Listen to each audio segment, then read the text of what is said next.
Hello and welcome to the Computer Game Show. My name's David Turner and I'm here with James Farley. Hello. Sean Bell. Hello.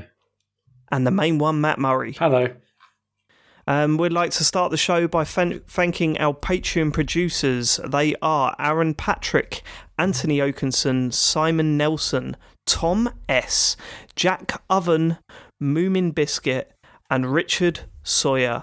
A new full Nels there. You can support us by going to www.patreon.com/TCGS. Thanks so much for your support, and we have just released our monthly bonus show, which you definitely want to listen to this month. Go and check that one out. It's I want to do the next one now. Yeah, I mean, really excited about it. Yeah, we're doing something with that show now. We've got a purpose for it. And I was a little bit worried that people weren't into it, but then all we've seen is positivity about it since. Yeah. So we're doing something with that show, and it's having rippling effects. And basically near instant effects. Yeah, exactly. It was nuts. And so you can go sign up to Patreon, listen to our bonus show at the $5 tier, I believe. Yeah. That gets you the Patreon show. But then there are other tiers there where you can see us do our Talks Over Lives, or you can become a full Nels like our full Nels crew have done. Thank you very much. I think it's safe to say that we probably wouldn't be podcasting through all of this if it wasn't for your support. So thank you so much for your support on there. Right, should we get into feedback from last week's show, Matt? Let's do it. Ryan from Melbourne has emailed in. Hello, chaps. In this week's episode, last week's episode, you read out a letter by a young person who had hidden the Midnight Resistance mousepad before losing their virginity. It reminded me of a time when your podcast was a soundtrack to me and my wife making sweet love after a hefty 21-month drought, 9 months pregnancy, and 1 year of recovery / lack of sleep, etc. I was lying in bed listening to an episode. We're going to hear the story. I thought that was going to be the end of the email, but we're going into detail. Okay, fine. I was... Yeah, if there's anyone under the age of 18 in the room, make sure they leave now. I was lying in bed listening to an episode where my wife came in and lay on the bed too. Shortly after, we were rather spontaneously, and the email says, at it. About halfway through, I realised... Is that one of the worst descriptions? At it. It's up there. About halfway through, I realised you were still playing in the background. I didn't want to stop any momentum by reaching over to press pause. I didn't want to ruin the mood, especially if your smooth, dulcet tones were the reason for our rekindled passions. It wasn't worth the risk. So I left you playing and carried on listening long after the lovemaking had ended. Just wanted to say thanks, Ryan from Melbourne. Oh, mate. Brian, thank you so much for the email. But Ryan, thank you so much for the email, but... I mean, that's... Don't contact us ever again. I'll tell you what I'd like to know is what part of the show was playing at that time. That's it, isn't it? Could you imagine that if we were having like an argument? It's definitely the news. Definitely in the news. Oh, no, well, I haven't got the quote here. Well, there's just like rotting in the corner. And it's going to have it on the back of my mind whenever I'm talking on this podcast now that we might be the soundtrack to some lovemaking. So if we are... Cheers. Go on, my son. Get in there. Right. You can stop now. You can stop. Honestly, Dave. Okay. I think you've just put them all off, to be honest. I don't think I have. I think if they weren't already banging Sean, they are now. Yeah, if anything, it's heightened the passion. Do people play this out of speakers, though? Because I only ever listen to podcasts on headphones. I've never understood. Do any of you guys listen to podcasts on speakers? If I'm doing housework, I'll either use a smart speaker or I'll just play it on the phone and just chuck it on the bed or whatever. If I'm washing up, or if I'm in any room in the house where it's just me, a podcast is playing on the phone. Yeah. So if I just go, the person listening to this is a nerd.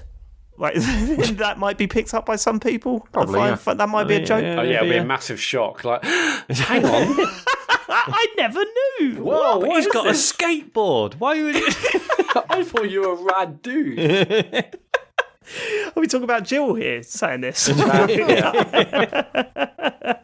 Right, okay, let's go to the next bit of feedback. Dean Gresty, all right, boyos. I take issue with Matt's comments when discussing the new Assassin's Creed game, particularly regarding the general consensus from other pod members that a smaller game is a good thing. I believe Matt's exact comment was, this map's going to be smaller, which is always a good thing. That was obviously in reference to Valhalla. Maybe this relates to the personal preference of pod members not wanting to overly invest too much time into one game, especially if it's a series they had little interest in the past.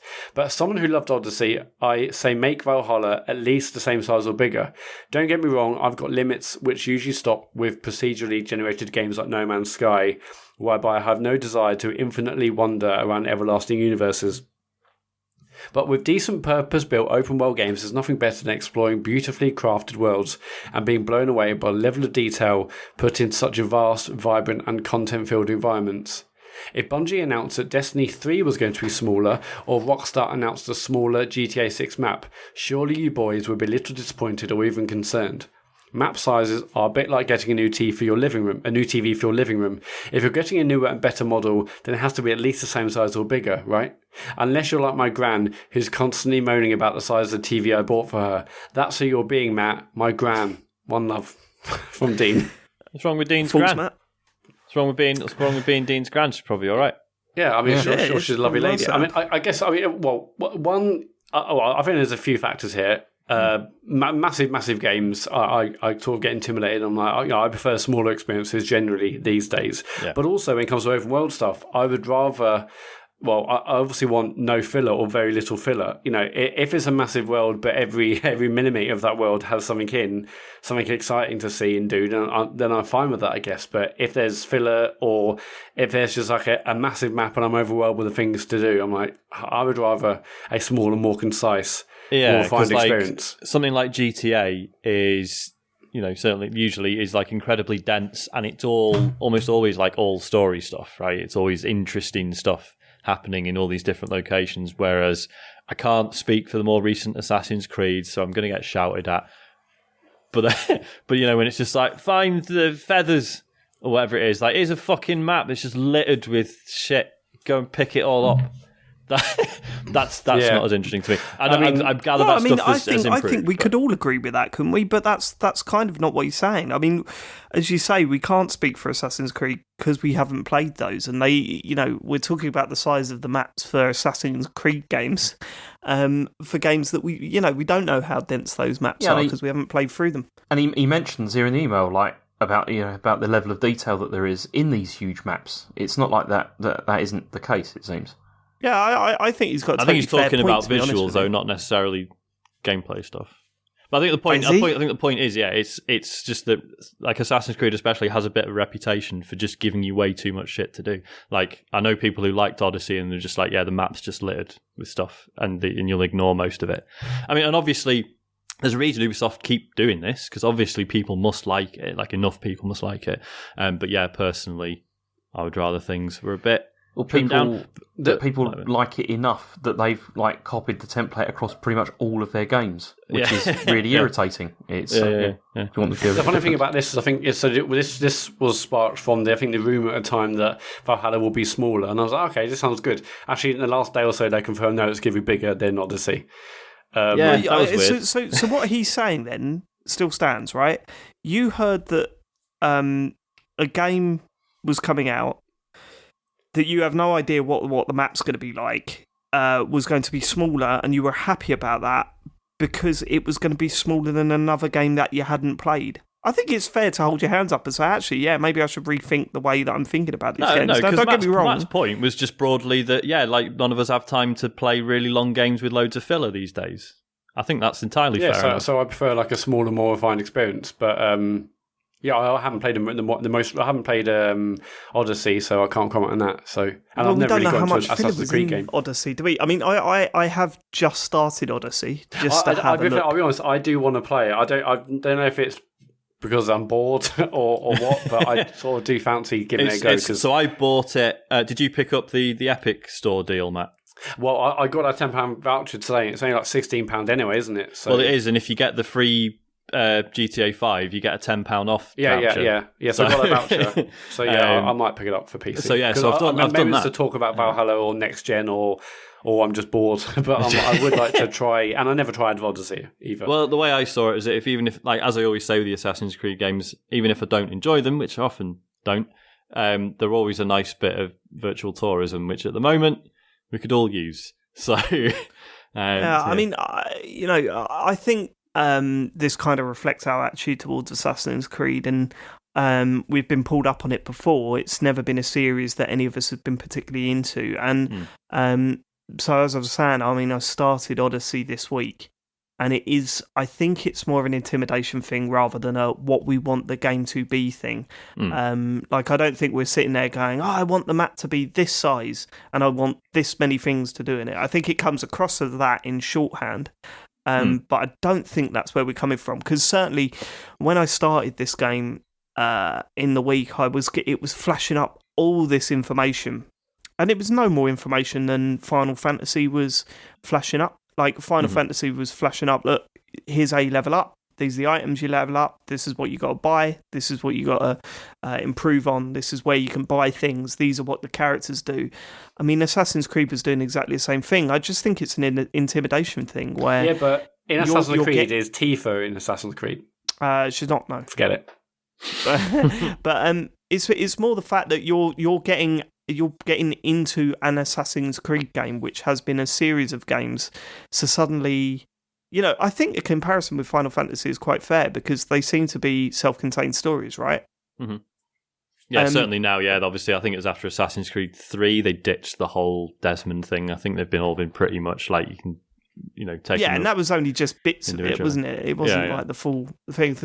So when I started this game, I was kind of like, man, there's so much to learn here, and knowing the length of this game, do I really want to? Because I can't see myself finishing it. I can't see myself putting 50 hours in, which in itself is unfair, because I might get into it, and then, I'm not against putting 50 hours of games. I think it's way more of an intimidation thing than it is this is what I want this game series to be.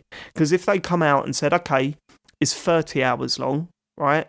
The map is half the size, I still don't think any of us will be rushing out to get it day one, because we just find it hard to get into Assassin's Creed games, I guess. So I used to love them. I played all like the earlier ones. I really liked them right at the start, but then I just fell off them and just couldn't be bothered anymore. Was it just because there was so many of them? Yeah, it's because they just kept releasing like one a year for such a long time, and there didn't ever seem to be like such a massive difference in them until Odyssey was the first one that they really sort of shook up a lot. No, it was the one before Origins, wasn't it? Origins, yeah, that's it. Yeah, the Egyptian one. Because before that, they seemed to have the same formula. I thought, I don't really want to just play the same thing over and over again. Like Black Flag was a pretty big departure as well. That was the first one I actually enjoyed. Yeah, but yeah, I don't know. It's a weird one. I think it's a fair point that he's making there, and I think when I read that email, I was kind of like, okay, you make a very good point, because if we all love GTA, and if GTA announced a new game and the map size was half the size or the same as it was in 5, we would all be going, what? Why?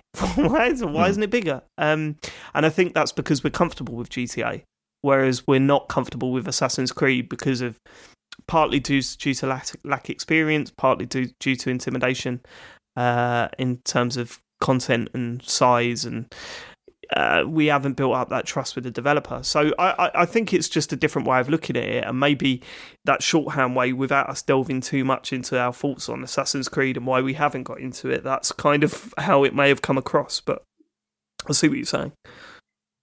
Cool. Luke Summerhays. Hi guys, loving the show as per usual, blah, blah, blah. Listen to last week's show. The chat about a pregnant woman, using a pregnant woman for cheap emotional value, gave me flashbacks to GCSE drama. We were doing some interpretive silent bollocks where I'm supposed to be running from a volcano or something, and the teacher was telling us it lacked emotion. When she next checked on us, we did the exact same routine, but I pretended I was holding a baby in my arms. This time, she praised us effusively for how raw and emotional and real our performance was. It was that easy. That's all it needs. Anyone, doing amateur dramatics or getting into acting, just pretend you're a pregnant woman. Done. Yep, 100%. Emotion, check. Yeah, I mean, I'm sure, because obviously this is... What was the name of the game? I've already forgotten.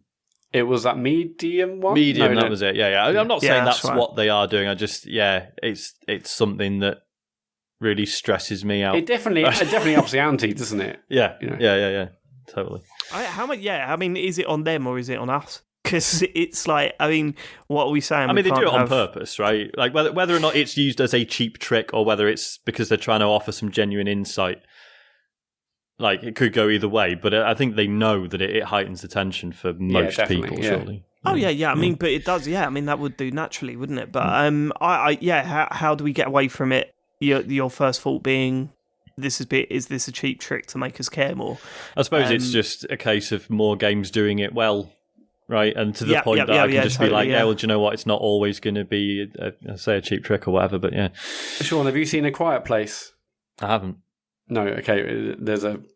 It's a thriller. I wouldn't say it's a horror. It's a thriller, but it's like, obviously no one can make a sound, and there's a female woman in that. A pregnant woman in that. A female woman, yeah. Female woman, yeah. It's female crazy. Woman. Yeah, there's a pregnant woman in that, and it's that also obviously massively ratchets up the tension. Yeah. Because Anyway, good. Also, cool. Luke continues, also after the Chorves chat last week, I thought you might be amused by a little factoid I learned a couple of weeks ago when I was writing a lesson about the letter U. U and V used to be the same letter.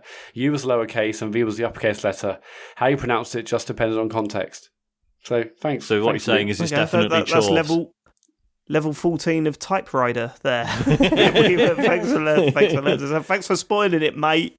Calm down. We talked last week about music games randomly, and Mike at Gadget8bit on Twitter read the music game discussion on the last pod. Rocksmith is currently the best rhythm game out there at the moment, seeing as it gets you playing a real instrument and building a skill rather than pouring a plastic tat. It's a fair point. Everyone I know who's actually put any time into it are like, this is actually incredible. But it's one of those. I feel like it's a barrier because I know. Obviously, you need a real guitar of some description, and I think there's a device that you can fit to it to allow Rocksmith to use it. But part of me thinks, but I don't know what do you have to buy? What's the actual? You need a specific cable, don't you? A USB to. Oh, is it just a cable? Okay, I thought it was like something that actually like fit to the bridge of the guitar or something. But yeah, I could just look that up, so that's not really an excuse, is it? But I feel like the messaging isn't 100% clear on that, right? I think, it's not like... Yeah, I mean... It's not like the others where it's like, just buy the plastic instrument. It's like, well, it uses a guitar. It's like, well, what? Can you buy it with a guitar? Do you have to buy a guitar? Does it have to be a certain type of guitar? Probably not, but...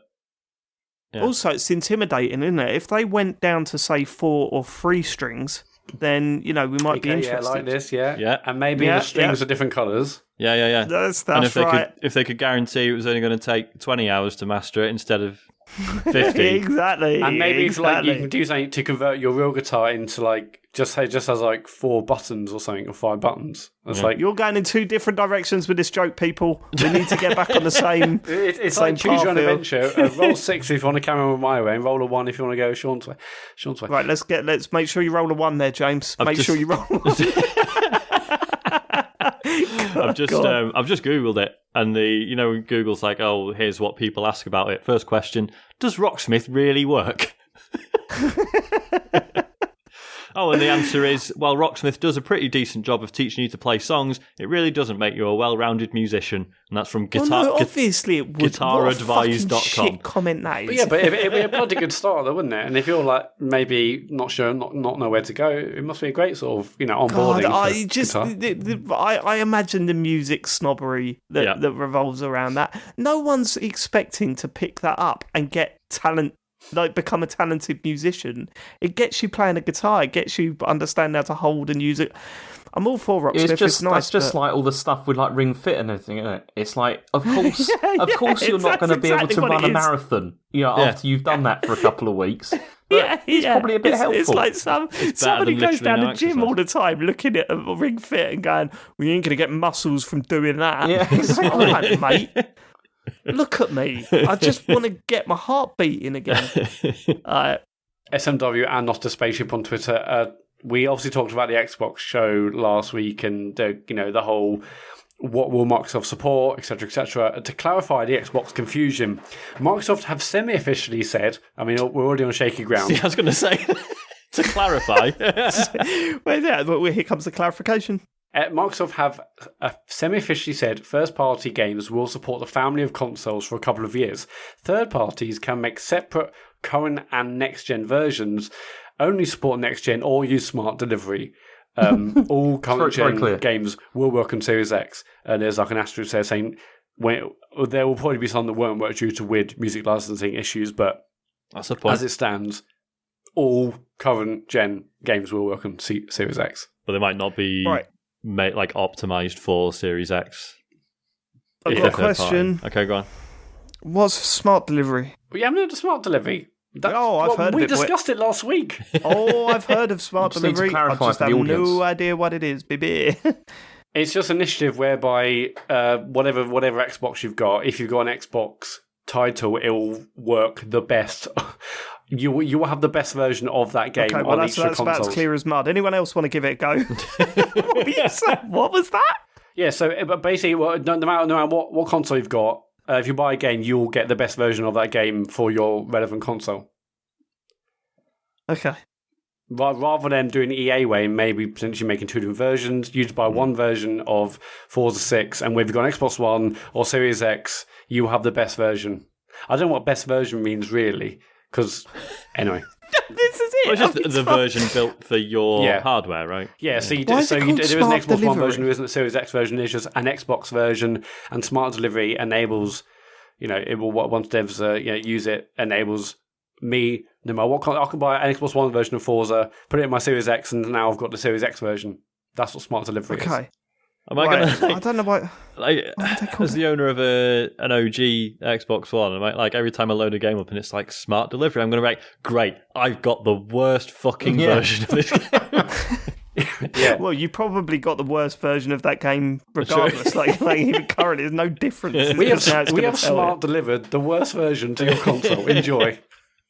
Smart delivery. What an awful name for that. It implies something much cleverer than it is, doesn't it?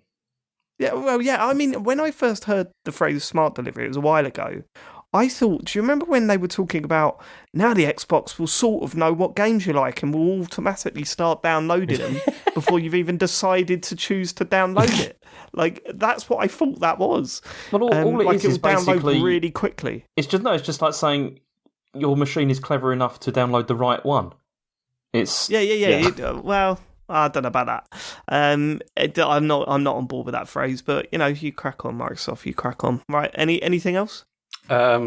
Jake Invaders on Twitter, kind of James to recreate being on a plane for all of us during lockdown. Between the jet engine PS4 fans and the tinny mic, I kept expecting him to tell me it's 2 p.m. local time with blue skies and temperature of 23. Enjoy and thanks for flying with Farley Jet.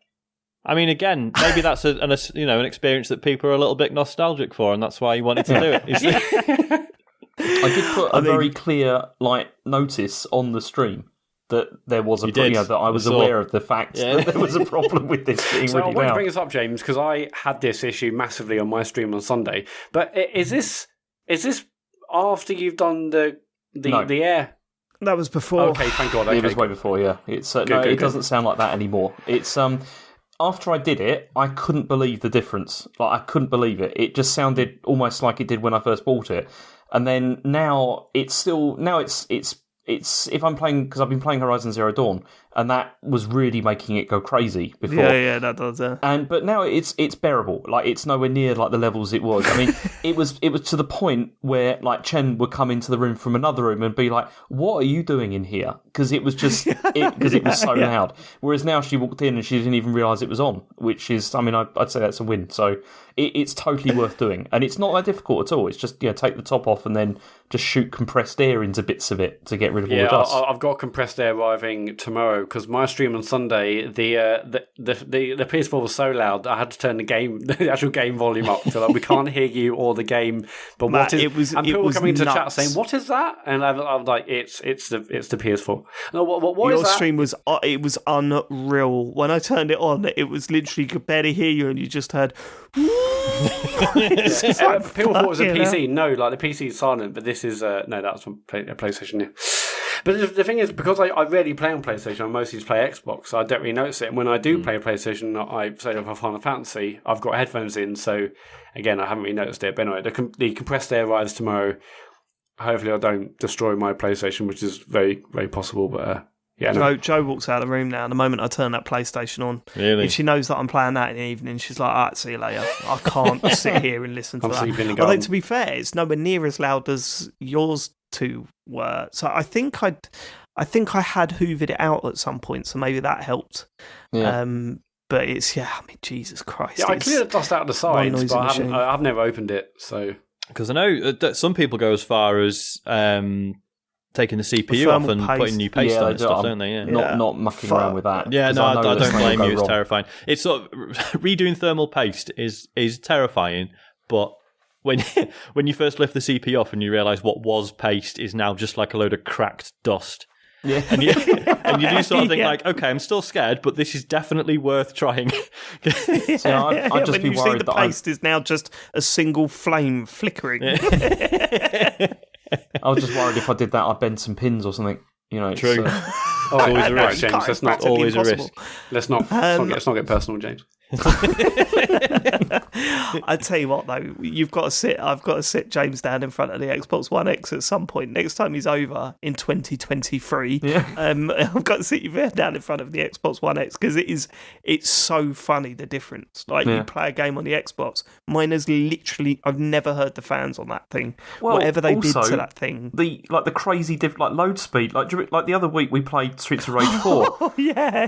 And like we just were like loading up the levels. David was like, "Has yours crashed?" And I was like, "No, it's still loading." And it was about a minute it took to load. It's just Streets of Rage 4. You wouldn't expect that to be a powerhouse of a game. No. We were waiting about a minute, like after I got into the, waiting for the level to start. I think I had to wait about a minute and a half for James's Xbox to load the level.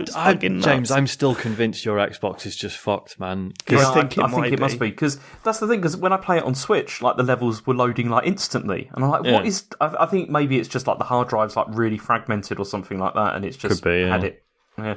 No, because when I got the Xbox One, because I'd heard all your horror stories, I was just thinking it was just going to be awful, but it's all right.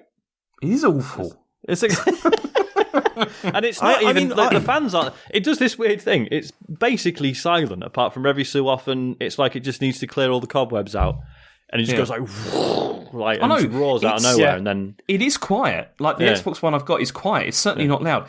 Does yours do that thing though, where it switches itself on, like just randomly? No, because mine does that sometimes. James, just get an Xbox One X.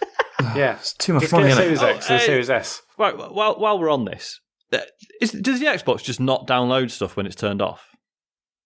No, download stuff. If it's in standby, it's supposed to. But I've heard also sometimes it doesn't. How do you put it in standby rather than turning it off? You've got to go to like eco settings and stuff like that. Power settings. Yeah, because it's taken me about a month to download GTA 5 and it's not even on Game Pass anymore.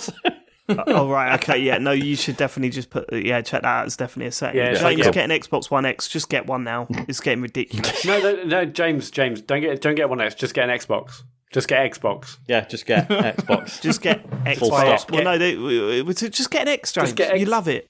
It's fucking mad, that console. You'd love it. Mm. It's ridiculous that you haven't got one. That is it for feedback. Fucking 50 Switches in your house and you haven't bought a fucking... And you're struggling loading Streets of Rage fucking 4. That is it for feedback. Is at Computer Game Pod on Twitter. Or you can email podcast at thecomputergameshow.com. Let's get to news then. Okay. News. Yeah. Live streaming viewership has grown 99% this year.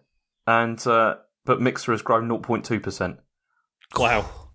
That is bad. Not this year, in a year.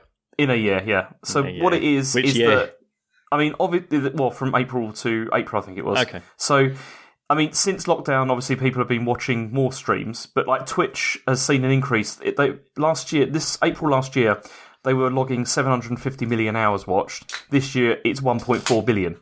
So that's quite a big increase. YouTube gaming has also increased like 238%.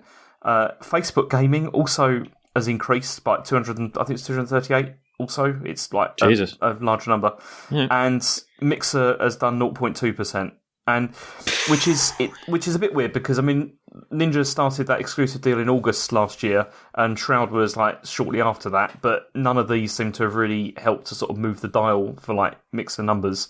And apparently I don't know who's actually done this, but some people that had moved over to Mixer have now re-signed with Twitch again.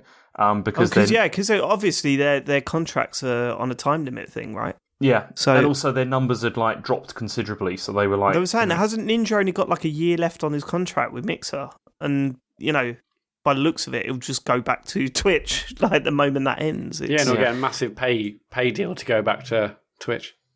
I mean, it depends, doesn't it? They might not even need to pay. Like, that's the craziness of it. I mean, if Mixer are not willing to, yeah, good point. Yeah, he'll go back anyway. Like, where else are you going to go? Facebook Gaming. Yeah, it's I mean, it's an interesting one. Where do you think Mixer is failing so badly against these other two? There's a report from on MSFT, which is like it's a site that like monitors Microsoft and stuff, and they had like the quote from that says Mixer has had a rough few months that involved the original founders leaving the business alongside a general manager and corporate vice president. However, what hasn't been reported is that over the last 6 months there have been 16 layoffs due to budget cuts, which have shed roughly 25% of an already skeletal team and are causing feature releases to slip schedules. So okay, that's fine, but I don't think that has a massive effect on people watching, right? No, that's all in the background. So where do you think they're going wrong fundamentally? I think it's visibility. It's because if you think about it, you've got like YouTube, like everyone has that on their phones. You know, everyone has that on like TVs and stuff like that. The Mixer app is not like it's not something that's like very obvious, is it? Like they don't have apps for like presumably for like smart TVs and some for everything like Twitch does. Obviously, YouTube does. It's just not visible enough. I think people don't care. It's like it's same as Bing. It's like you only hear Microsoft employees mention it. Yeah, I know. How worried should we be of that though? Like if no one can come out with a new streaming service, is that going to be an issue? Yeah, because there should be some healthy competition, shouldn't there? Like you can't just like we've seen how Twitch feels able to just do whatever it wants with like especially with its larger streamers. Like, oh, we've got some rules and stuff, but if you're popular enough, just break them. We'll pretend to care for 2 weeks and then it's fine again. So yeah, stuff like that is potentially a problem, and obviously, that there will be situations where maybe they don't treat some of their streamers quite so well, and if those streamers have nowhere else to go, that's bad. I suppose their main competitor is YouTube, I guess. Are they the top two? YouTube are probably next, and then you've got Facebook Gaming, which is growing, but obviously not any. And I mean, Facebook Gaming apparently, I think most of the content is like mobile games as well. Like people are watching instead, so it's not really quite the same. But it's not so good. Yeah, I mean, we need more competitors in the space. So it's, it's not the end of Mixer, but it doesn't seem like it's going in a good place. I mean, plenty of people I've seen that have gone over to even like much smaller streamers have gone over to Mixer. I notice now they're like, hey, so I also do a Twitch stream on these days and Mixer streams on those days. Ooh. So even the people who like jumped 2 feet into Mixer. Maybe they got a deal, or maybe not. Maybe they wanted to just try and own a small space of or a larger space of a smaller pond, if that works. I know what you mean. Yeah, but even they're like, oh no, I'll do Twitch stuff now as well. So interesting. I think a massive thing actually is, and I've mentioned this before. It's the Amazon thing. Yeah, yeah. Absolutely. Like so many people have Amazon accounts, and that's advertised there. It's like, and they're like, hey, if you stream, it's like that's just such a massive deal. I think actually I heard a rumor, or maybe I don't know if it's confirmed or what, but no, actually I think it was confirmed that basically you could use your Microsoft reward points to give people free subs on Mixer. Now, the Microsoft reward points isn't even a massive thing. I mean, I do it every day, but it's not like a well known thing, is it? No. Microsoft reward points. I don't think that's as big as you make it. I mean, it's big for the content creators. I don't think it's necessarily why people go and watch Twitch over any other platform. No, but I think more people will be thinking, well, if I'm going to stream, they will be more aware of Twitch. Maybe for Amazon, maybe for not, maybe for promotions. And I think it just all adds up to like this. If I was going to stream anywhere, I'll do it through Twitch because of all these benefits. Whereas like Mixer, what is Mixer? And also, you're totally right, James. The lack of sort of like TV apps, other things. It's not everywhere like Twitch and YouTube and stuff are. So I don't know what else they can do. They've obviously put massive money into like getting big people like Shroud and like Ninja. And I was thinking the other day, like I really miss watching Shroud streams. I used to watch him all the time on Twitch. Yes, of course, I could still go up to Mixer, but I just don't because the people I watch are on Twitch, and it's like I want him to sort of leave and come back over to Twitch. I'm surprised. Microsoft you can't say Microsoft haven't tried. They've certainly put their money where their mouth is in terms of getting the big people over, but I don't know. They won't give up either, because they're not going to close this. This will just keep going, because I think it's another one of those things which is a bit like Bing, which is like, it's there, and they need to be in that space. Even if it's not like number one or whatever, they still need to have like a presence there. And success, and like, yes, it might be like nowhere near Twitch, but it's probably still making like, millions or whatever a year, so... Like Bing does. I mean, Bing does make them money. Like, they get quite a lot of cash out of it, but it's just not as popular. I can't wait to see this report in a year's time. Obviously, lockdown happened for us in like mid-March. Obviously, in many parts of the world, it still isn't even a thing. So, yeah, next year, sort of April 2020 to April 2021, that's going to be fascinating to see those figures, because that's going to blow up even more. Will Mixer go greater than 0.2? I mean, I guess that depends. I mean, obviously... These big sort of deals that they've done with people like Shroud and Ninja, I know we keep mentioning them too, and there are others they've done deals with. Like, this is, you'd think it's a long play for the next Xbox as well. When Ninja does, or someone does a stream showing Halo Infinite gameplay or something, I mean, you've got to imagine they will be using them somehow to help with sort of like new Xbox content. Maybe that's when we're going to see larger increases or whatever. I don't know. I mean, just in terms of functionality, I'm surprised we didn't see more, like... Because I think was Mixer the first to offer co-streaming? Yeah. And it's still in beta now on Twitch. It's not even like it's only for partners, sorry, now. Yeah. So I'm kind of... I don't know. I feel like that would be quite a significant edge, but then it would be perfect for us, and we haven't bothered, so... Well, Sean, I can tell you about that, because me and Matt tried. Oh, really? We had a ridiculous situation with that, because you can't just sort of log in and start using it. Right. You have to watch all these like online safety videos first, and then you have to like sign a thing to say that you're not going to do anything bad. Wow. And then you have to wait, like, I think it was 2 days. Yeah, you got to send off and wait for like something to be approved. Before you're approved. And it's like, Jesus. That's not how streaming should be. No. It should be you just press stream. Like, and it was really irritating. Jesus. Yeah, the Facebook gaming numbers, I mean, we know that's just people watching gaming videos rather than streaming, but yeah, again, it'd be fascinating to see this report in a year's time. So, James, would you say that Mixer is a Bing thing? I think it's a Stadia thing. We should move on. Next news story. Okay, Epic has denied hiding load times in the Unreal PS5 demo. So, there was that PS5 demo that came out the other day that everyone was pretty impressed by because it did look kind of amazing. I've got thoughts on that. But then there was like a section where where the character like went through this like little gap, and so then people were like saying, Couldn't believe loading. that. It's like it's masking loading screens. But Epic have now said this is not the case. They said the actual goal of that part was to force the player camera to be really close to the wall and show how much detail there is in the scene. We were not trying to hide any loading, but actually show good-looking assets in the close-up. So that's Why it. would they try and hide loading in a fucking tech demo that's Because you know what literally just people are about like. graphics? Well, you know what people are like. It's just whatever. It was just it's just a bit of a tiresome trope to see in something that's a tech demo, isn't it? It's like, oh, for God's sake, are we still going to be doing this? Like, obviously, reading the explanation, it makes sense. It's just in the moment, everyone was like, really?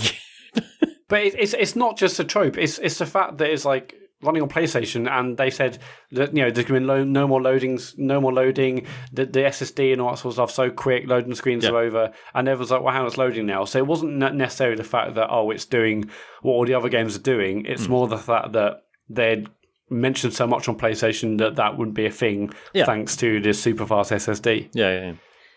But I still find it hilarious. If you think you're going to see representation of loading times in a tech demo, then you fucking idiot in my book. Like if you're thinking, that people are thinking, are we really going to be seeing it? Well, why would you ever look to a tech demo as a representation on loading times? They would never do that. They'd never include it anyway. Well, it's not loading times, is it? The whole point is it disguising a loading time as it does in games now? But that's what I'm saying.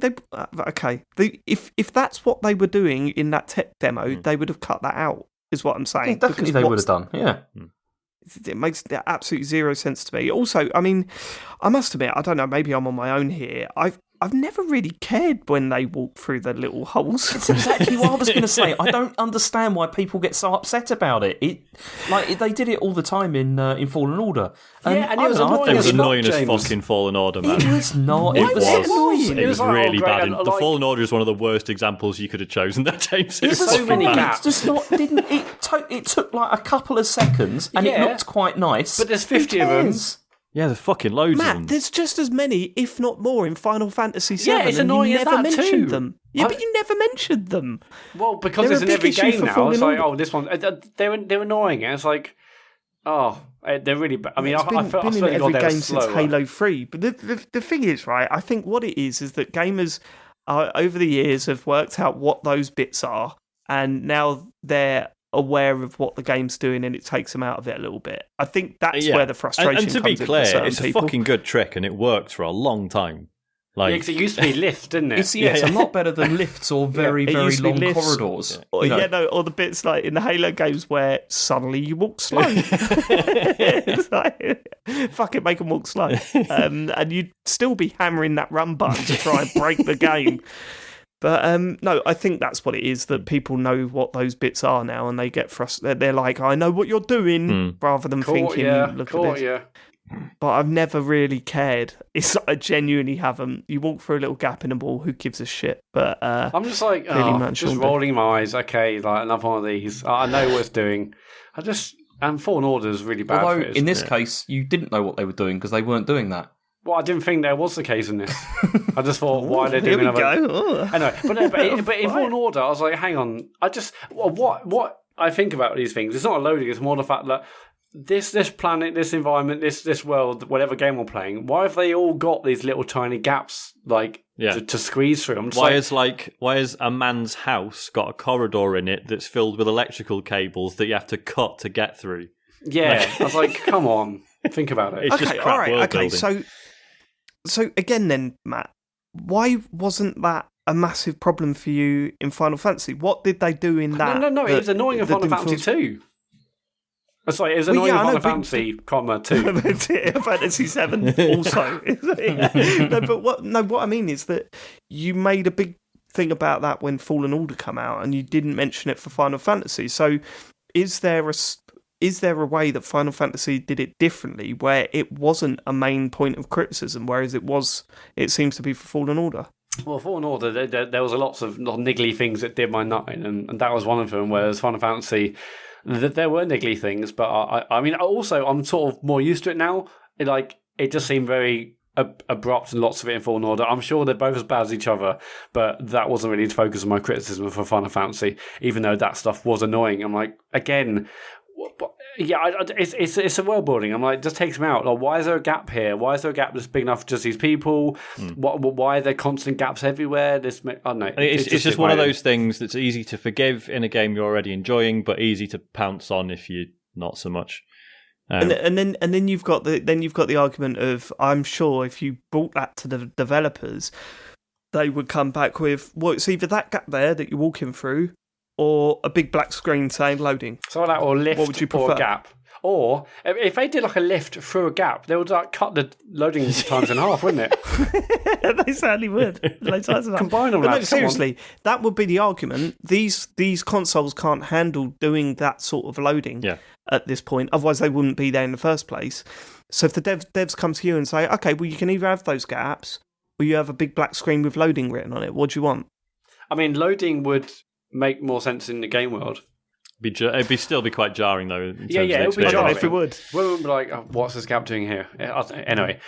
You're saying you'll be more engrossed in the game world if it switches off for a bit with a loading sign than walking through a gap.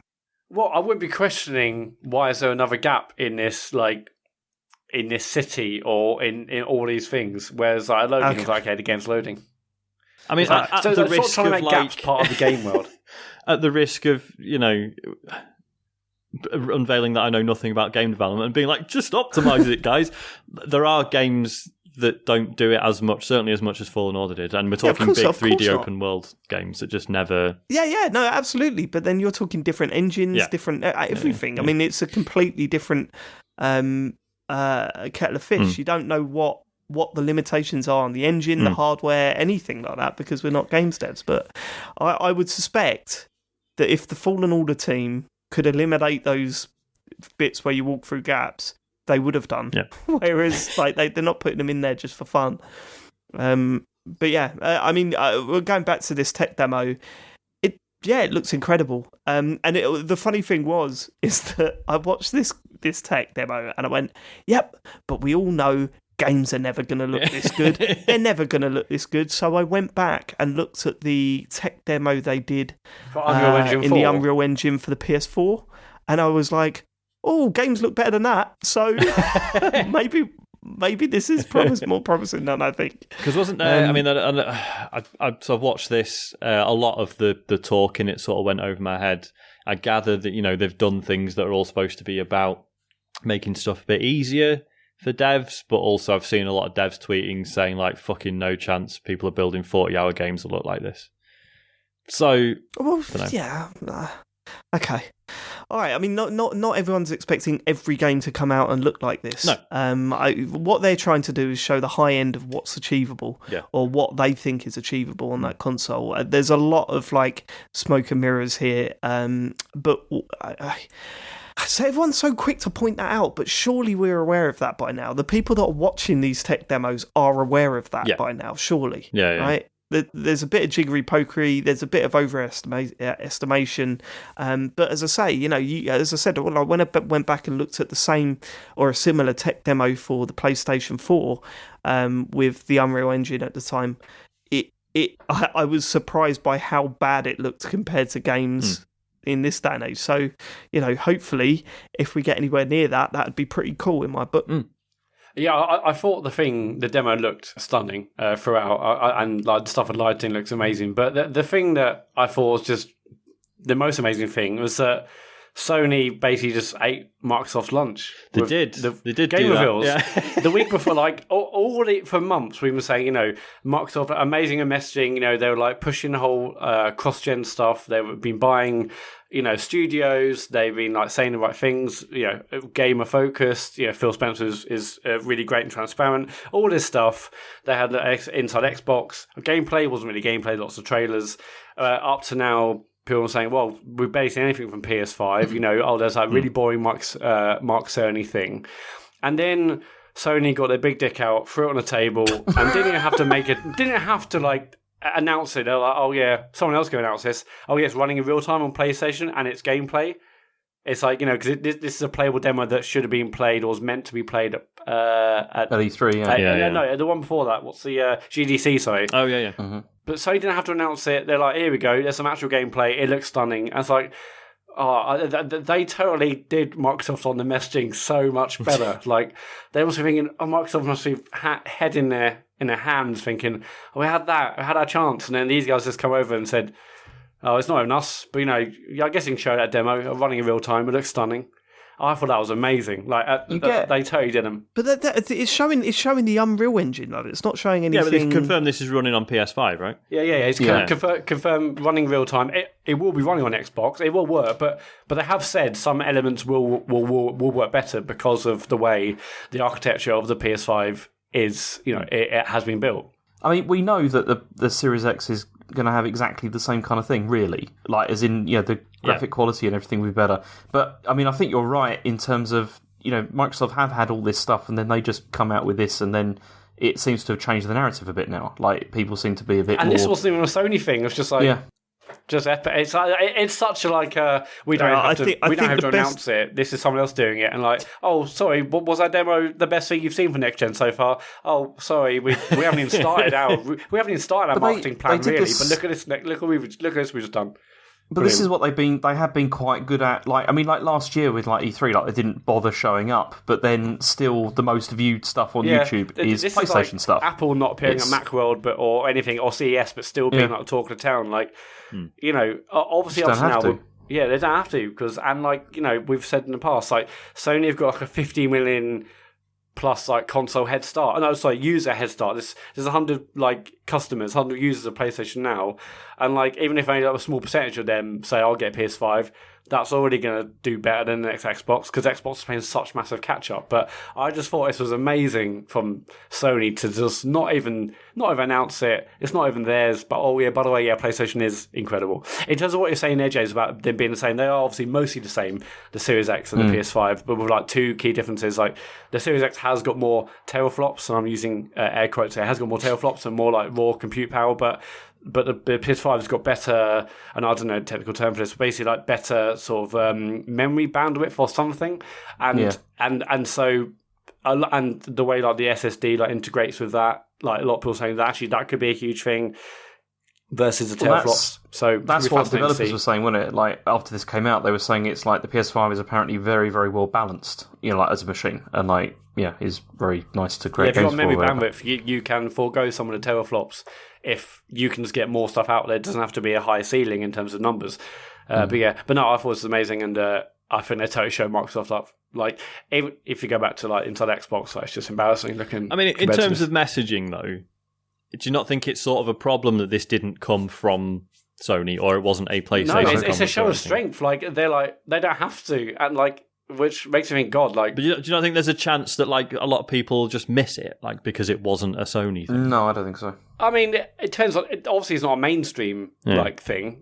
Like your casual gamer or someone who's, like, played some games aren't going to know about the Unreal Engine 5 sort of demo. And actually, I'd argue, when they Unreal Engine, like, new ones, it's never reached that big. But I think the fact it's, like, it's running in real time on PS5. People are like, PS5 gameplay, it's sort of made it a bigger deal than it would be ordinarily, but no, I think this is a massive show of strength. They're like, they don't have to focus on this. I think maybe you're jumping the gun a little bit. I think at the big one, obviously the pressure is on Microsoft for their own event is it July? Yeah, July they've confirmed for first party stuff, Their first party showing in July needs to be fucking incredible. Yeah, I think it will be though.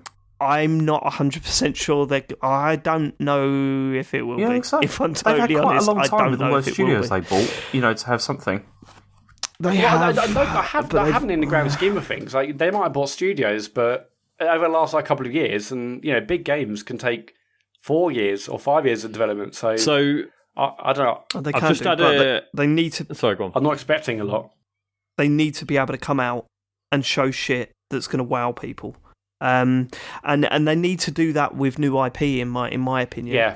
I think there's going to be a lot of, regardless of how good a new Halo game looks, there's still going to be a lot of snark about it. No matter how good it looks, I think there will still be people turning their nose up to it.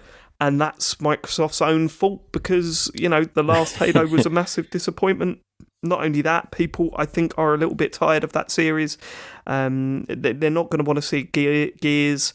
Forza may look incredible if they show that, but at the end of the day, it's Forza. We've seen those games. It's a driving game, and again, everyone sort of goes, well, yeah, of course it looks amazing. Driving games look amazing. We know that. They need to come out and show something new and something exciting, and it needs to blow people away. And I'm going to reserve any sort of, hey, I think they're presenting it better. Well, am I? I mean, I've done it in the past already, so maybe not. But I'm sort of holding out. I want to see what they do in July. And I think that is when I'm really going to be interested in where this is now heading. I think it really is all about IP. I don't think... I mean, maybe I'm going to be wrong on this, and, I'm sure people will come back and say, Matt, you're an idiot for saying that. But I don't think we are going to get another demo that looks this good for even like PS5's like main showing or July stuff, because this is epic. This is them showing off their own engine. They know every single millimeter of this engine that they can push it with it, every inch of it because they built it. They know what it can do. They know what it can handle. I don't think like other games built third party, there will be concessions, especially now with Xbox games having to run on the OG Xbox One. It's not going to look as good as this, but it has to be about the IP. Because I think you've also got... they can't... No game reveal can look as good as this. They can't. No. It's impossible. You're talking about a tech demo, right, that has no pressure in being released, It's got no, so they're not worrying about downgrading once the final thing comes out and comparisons between the first reveal. It's their own engine, as you say. They know its limitations. They know that what they can do with it. There's no game that can be shown off that looks as good as this. It can't, certainly not at this stage. Yeah, absolutely no chance. Yeah. So yeah, I mean, but I must admit, I never looked at it and thought it was a PS5 thing. I looked at it and thought, this is an epic thing. Yeah, and it's playable. It wasn't just like it wasn't a video. Like, this was playable, meant to be playable at GDC. So I think also, sorry, Sean. I think also they're going to show. I mean, I think they'll show Horizon Zero Dawn will be their big thing that they'll do with the PS5, and it will be because that's like is it the Decima engine? I think so. I can't remember whatever it is. I don't know. That's like I don't know. So, it's Gorilla Zone one, and that will end up looking probably. I doubt it'll look as good as that, but I imagine it'll be like blow you away kind of thing, like in terms of visuals. Yeah, well, again, you're comparing an open world game to this tech demo that's extremely scripted. It's going to be impossible for anyone to show anything that good. Sorry, Sean. Yes. No, you're right. So yeah, I was saying about was there a chance that like PlayStation people might miss the Unreal Engine demo? So this is not a particularly scientific way of doing it. So the Xbox, the Series X gameplay first look that we saw on Inside Xbox about a week and a half ago, that's got 1.9 million views on YouTube from the official Xbox account. Would anyone care to guess how many views the Unreal Engine 5 tech demo has had? 14 million? It's had 11 million. 11 million, yeah. So yeah, no issue with the messaging there, to be fair. No. Again, it's just such a ballsy. They didn't have to do it, but it's there. There you go. Yeah, it's good. It's good to see something. I mean, this demo looks stunning. It looked amazing. I'm really impressed. So excited to see what happens next. I was just quite pleased to see this in the terms of like it looks like Sony actually are doing something because after a while it started to look like they just didn't care like anymore at all. And I don't know, it's quite good to see that there's. But this isn't Sony doing anything. To be fair, it is. This is not Sony. That's what I'm saying. That's it's not about that. It's more like it's just a show of power. Yeah, exactly. At least the machine is like capable, because there's all that. There's been so much build up about Series X and how amazing it is, and so little detail with the PS5, and then you at least see something that shows that actually it looks like it could be quite good. Yeah, but that's what's amazing about it. That's why it's so good, really, and why Sony did so well to get this under their name because they've done fuck all. We've not seen any new details about the PS5 yet. Everyone's like going, "Oh my god, have you seen the PS5?" Yeah, I mean, it's definitely a marketing deal. Like, I've read interviews, but apparently there's lots of interviews where basically like the word Xbox is never muttered.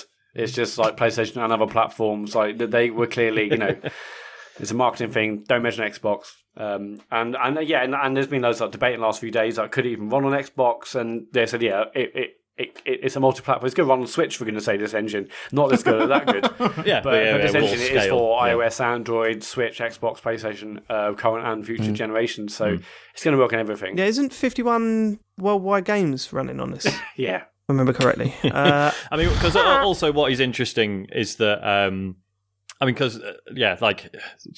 the engine is incredibly scalable in that, yes, it produces incredibly good-looking things that, for your big-budget AAA stuff, but Unreal Engine 4 has also been great for indies as well. I think you have to... It's free until you've earned like $1 million off you. This is what's amazing, because they changed it recently, the licensing deal, didn't they? Yeah. So it's like, and until you make $1 million, it costs nothing. Which is great. So it's, on the one hand... Let's be fair, they've earned a lot of money from that Fortnite game, but they seem to have done a lot of things to give back to... devs and stuff as well. Well, it means they can afford to do these things. Yeah, I mean, like, I think... but it doesn't necessarily mean they have to do it. Yeah, but it also means that then people are also locked into their system as well. Because they own a shop now, it also pays for them to sort of nurture an environment where more devs can get decent-looking stuff out. So I don't know, but there's companies that don't do this. Oh, yeah, no, absolutely, yeah. When they're in a position to. I've also one thing, this thing had no ray tracing, it was only 30 frames a second. Shit, then, innit? Shit. It's a fucking pile of shit. Shit. Right, okay. So then also there was a state of play for Ghost of Tsushima. We watched that, didn't we, before we recorded something else? No, I mean, we can skim through this a bit. Where we watched it all together, and I mean, it didn't blow me away, I must admit. I was quite surprised to see it was an open world game, and maybe I'd missed the news that that's what that game was. But no, they hadn't really shown that stuff, so it's news to me as well. I didn't know it was going to be a Far Cry / Assassin's Creed type game at all. Yeah, so Matt was busy, measuring up the map and deciding whether he was going to be into it or not. I watched it again today, and like at the time, I think it looked dreadful on YouTube when we were watching. Stream quality was really bad, wasn't it? Yeah. It didn't look great even on Twitch. I watched it again today, and it does look stunning. I watched it just like, and it wasn't 4K; it was just like 1440p or whatever on YouTube. But yeah, it does look fantastic. Even at a time, we was like, this looks like a PS3 game. But it was just like the terrible stream quality. I mean, it did nothing to blow me away, but it's one of those games that I'm going to wait for the reviews, I think. The thing that got me with it was they kept banging on about being massive fans of samurai cinema, right? But to me, like, I'm not a massive like nerd when it comes to samurai cinema. I've seen a couple, seen Yojimbo, Zatoichi, stuff like that. Like, to me, those films are all about like a wandering samurai turning up at a town as like this like agent of chaos, right? There'll be like a situation in the town, whether it's political or it's rival gangs or whatever, and then this samurai turns up and suddenly there's someone who can just kick the shit out of anyone and kind of influence the town the way they want or whatever, and like have this huge impact on people's lives and play gangs off against each other or whatever. We've seen none of that. It's all they've shown is clearing bases. Yeah. And it's like kill all the bad guys, set fire to the boat, and get out.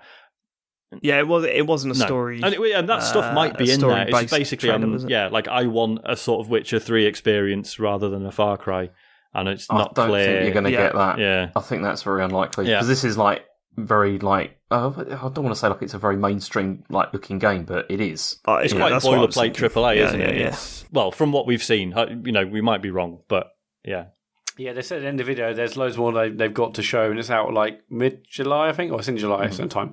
And so, 17th of July. They've got to show crafting, haven't they? They've got to show finding resource management, animals, killing them, and crafting. Yeah, it looked fine. I think I enjoying it more on second viewing today. I think graphically it looks way better than, I think that was a massive turn off when I first saw it.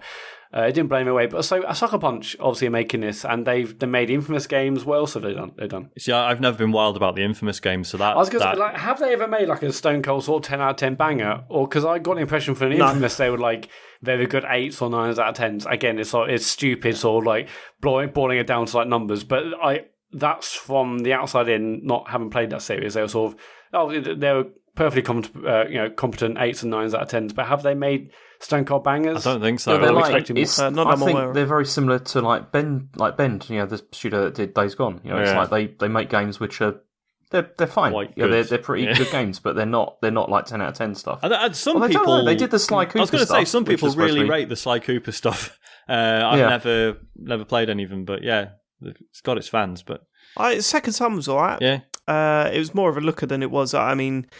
Yeah, the combat was pretty good. I remember that being pretty good. There was a boss battle that really sticks in my head. But I mean, it wasn't a 10 by any means. Was it First Light that we all got for free? Second Son, wasn't it? I don't know. That was the launch. I thought it was First Light that we got on PS Plus. Okay, don't know.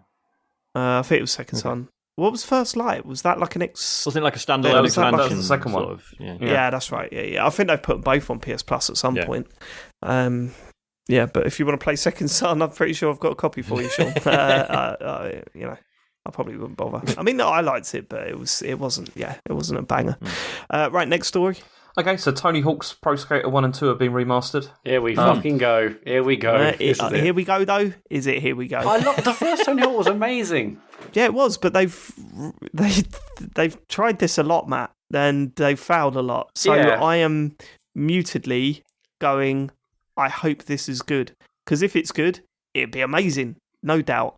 But I did watch that trailer. Were you like me? Watch that trailer and go, the collection. And then seeing 1, 2 and just going, is that a collection? Should that? Where's 3? Which is arguably the best one. But haven't they? They're saying they've implemented gameplay changes from 3 into... Yes, that's right. Which is interesting. But I don't know. And you know me, I'm a skate guy, and to me Tony Hawk's just never held any interest for me after Skate came out, so come on, man, they're so different. You can't You can't compare. No, them. you're probably right. I know, game like really means a lot to a lot of people. I'm not just being like, oh, everyone played it when they were kids and they've got nostalgia for it. It's like, no, it was a proper fucking eye opener for a lot of people. That first game. Yeah, I mean, I sent you an interview with Tony Hawk himself on Facebook the other day, and it was like, it was on some radio show. And it showed how big it was. Like Tony Hawk was saying, yeah, one time Activision just invited me to dinner, and while I was at dinner, they handed me a $4 million check. It was like, what the fuck? Yeah, they just like had no idea that was coming. I thought I'd heard it done really well. I thought I was going to get, 700,000 or so, which would have been amazing. But then they handed me this $4 million check. Well, did you see? I forget which skater it was, but there was an excerpt from an interview doing the rounds, talking about how much they got paid for being in the Tony Hawk's games, and it was basically the first game. It was royalties, so it was depended on sales. Oh, it wasn't, was it? Yeah, so they all got like tens of thousands of dollars out of it, and we're like, holy shit! And then from 2 onwards, it was like flat rate. Yeah, 300 quid.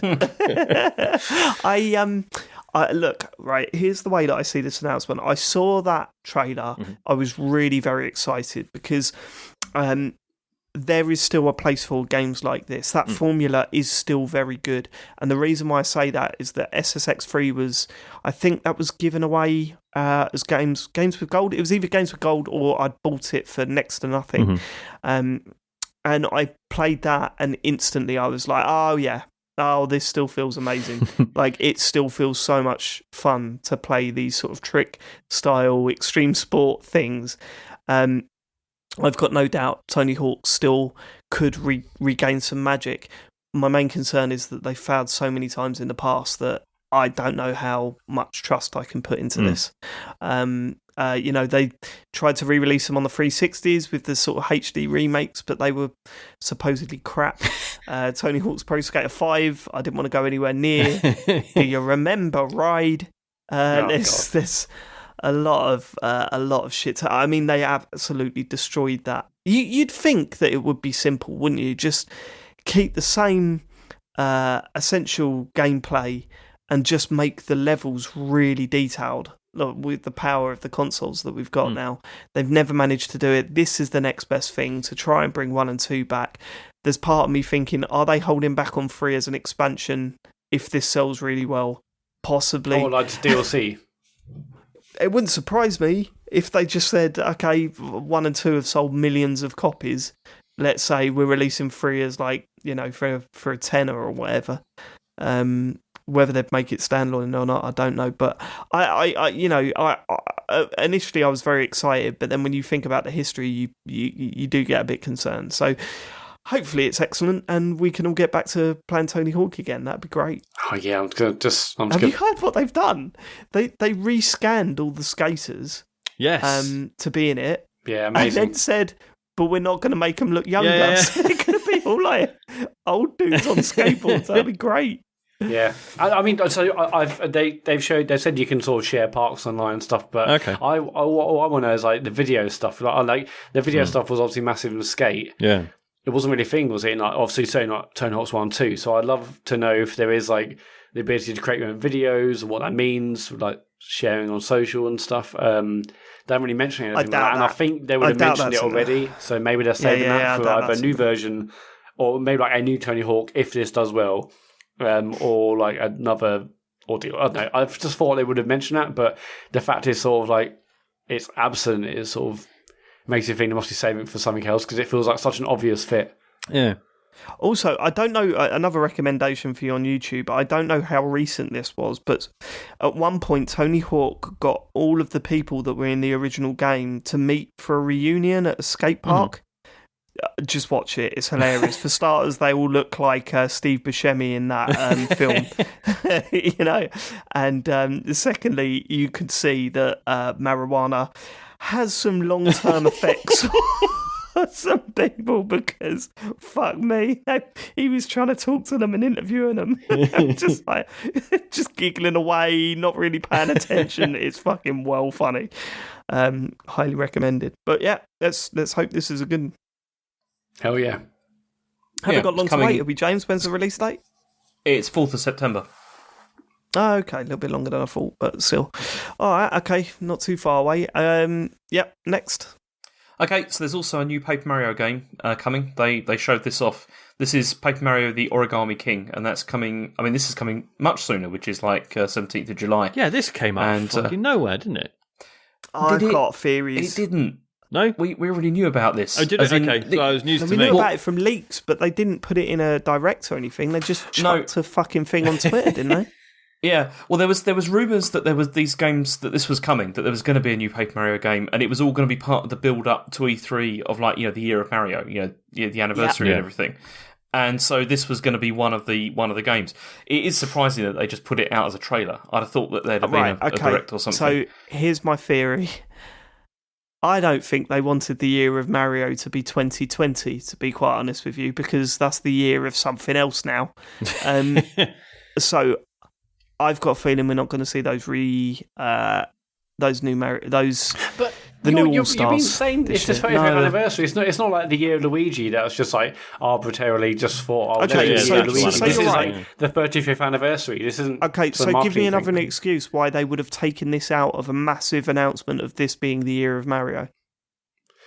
I think they're just going to drip feed it. Like there's definitely going to be more. There's no way they're just going to not bother releasing stuff. No. If they did, they would have announced that game and said this is the year of Mario. That would have been tied into the year of Mario. It would be weird for them to announce that game by chucking it on Twitter and then later on down the line saying, oh yeah, it is the year of Mario, 75th anniversary. That's part of it, that game that we announced like a couple of months ago.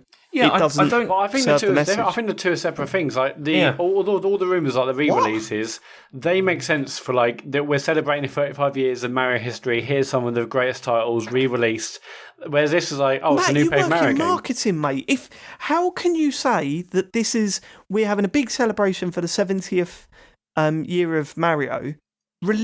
Release a Mario game within that year and not tie it to the 75th anniversary celebration thing. I think you can, but this is a different narrative. This isn't about history. This is like a new game. The rest is like, to celebrate Mario's vast, incredible history, we are re-releasing some of its famous games throughout history, starting with blah, blah, blah, blah, blah. Like, that's one part of the marketing plan. This is like, this game's coming out. Do you not remember the year of Luigi? They mentioned that every fucking week, whether they were releasing Luigi games or not. That was a marketing thing. This is their 35th anniversary. It's like, that was just, Luigi now, let's do Luigi stuff. So everything Luigi, was in that whole DLC banner. Thing. This is like the 35th anniversary, and obviously the rumour, nothing confirmed yet. The rumour is that they're going to re-release it as part of like looking back on the history of Mario. This is a new Mario game.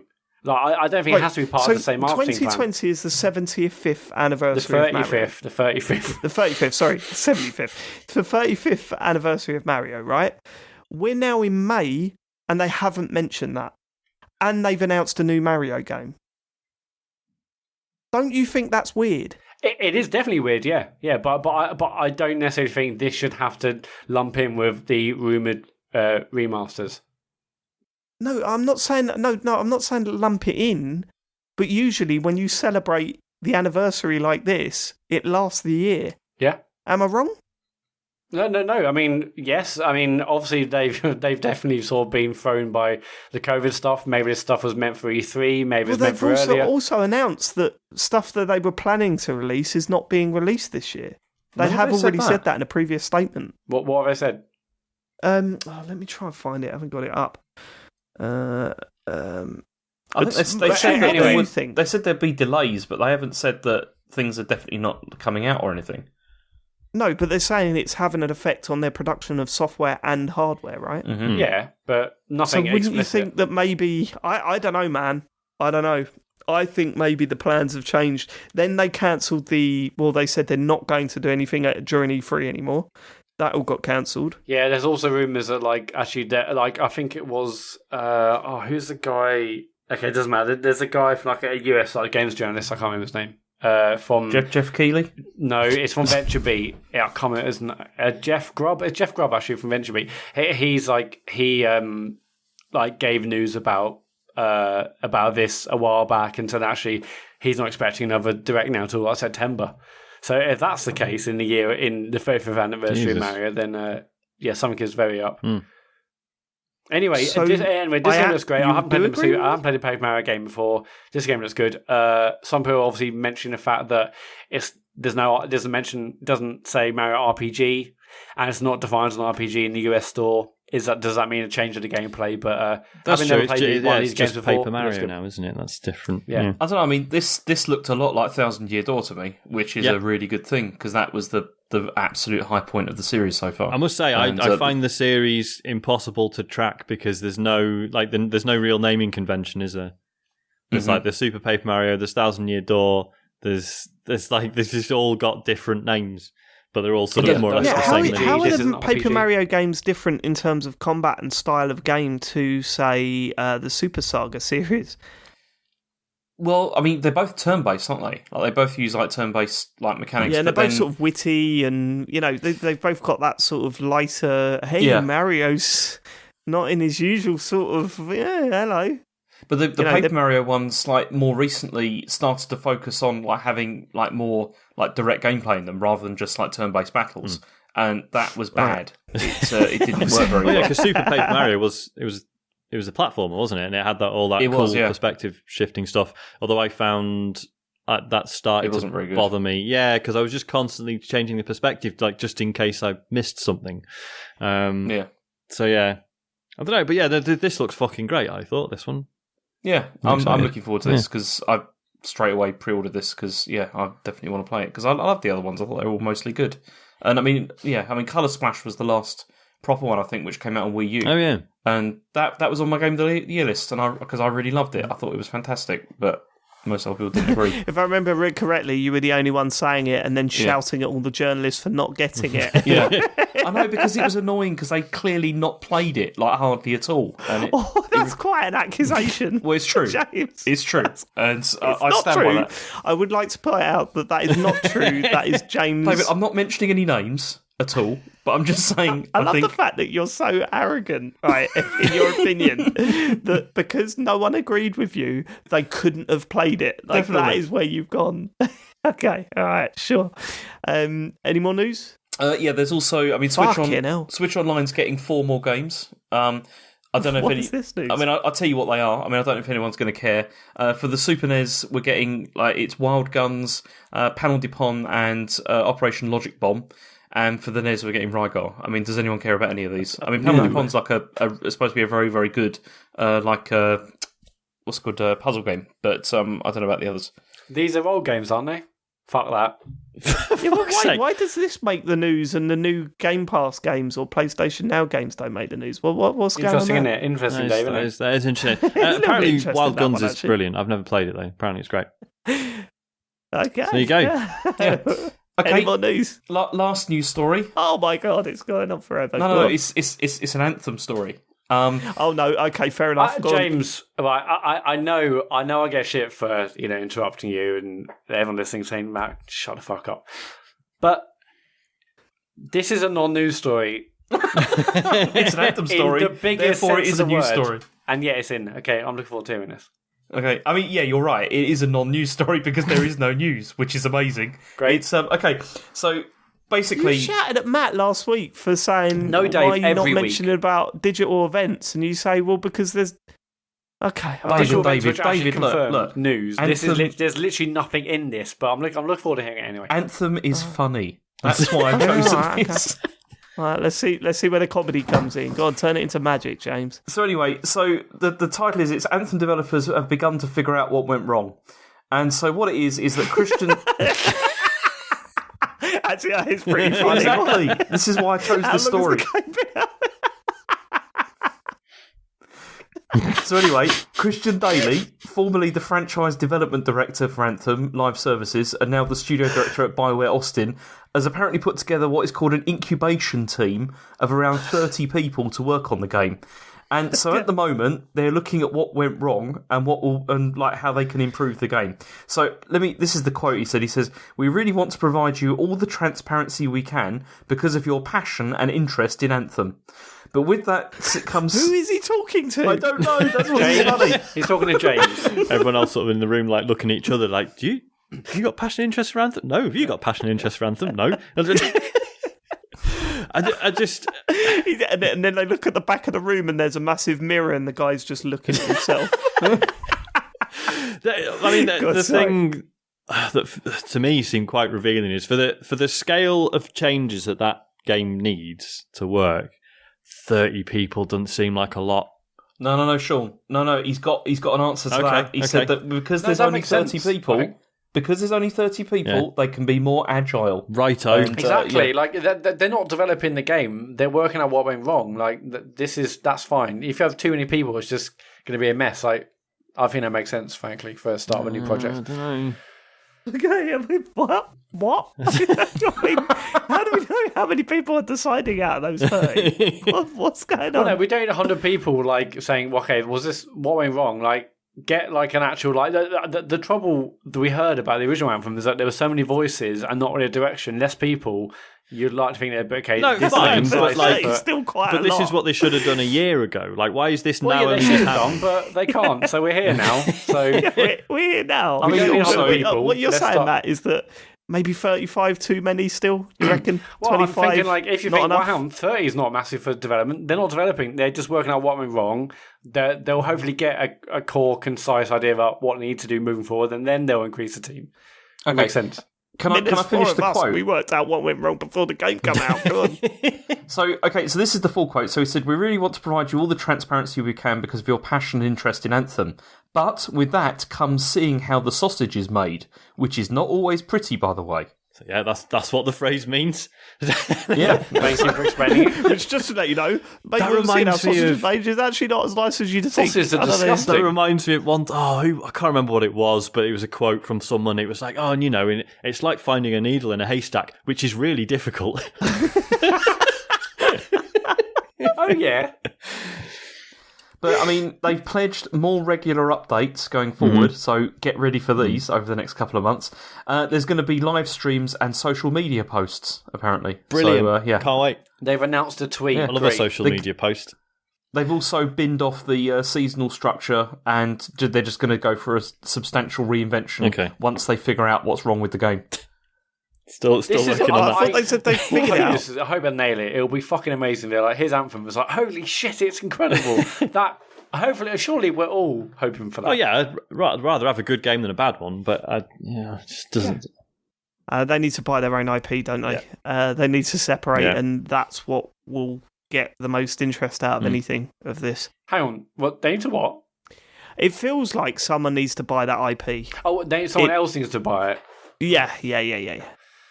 Yeah, it feels like someone needs to separate from the fact Why that would anyone do that? It's worthless. Ridiculous. Yeah, I'm not saying I'm not saying they're going to. What I'm saying is that they need some sort of breakaway from. If they just release an update for it, I don't think anyone would care. But it won't be an update. It'll be I mean, you might be taking an update, but this will be like a massive reinvention. Go on. It's not going to be an update. What's it going to be? Well, I think the way you were saying it is like, we've updated Anthem. No, this is give like a massive relaunch essentially. Right. So, okay. So it's an update. What I'd love is if they sold it, and like when like Royal Mail got sold for £1. It'd be like that, and everyone would be online and it'd be on Hot UK Deals. Anthem £1. Everyone would be like, well, yeah, it's pretty old, it's not very good. No, you can buy the rights to Anthem for £1. And they'll go, oh no, that is still pretty pricey. Matt, so when they do this relaunch, are you saying that we're going to see like new box copies at full price here, or what are we saying? I'm saying they will. Just like No Man's Sky, there was like extra like stuff at retail. They're going to treat it like a relaunch. Obviously, if you've already got it, brilliant. This amount of time after launch, No Man's Sky had already really started turning it around, whereas Anthem's apparently still trying to figure out what went wrong.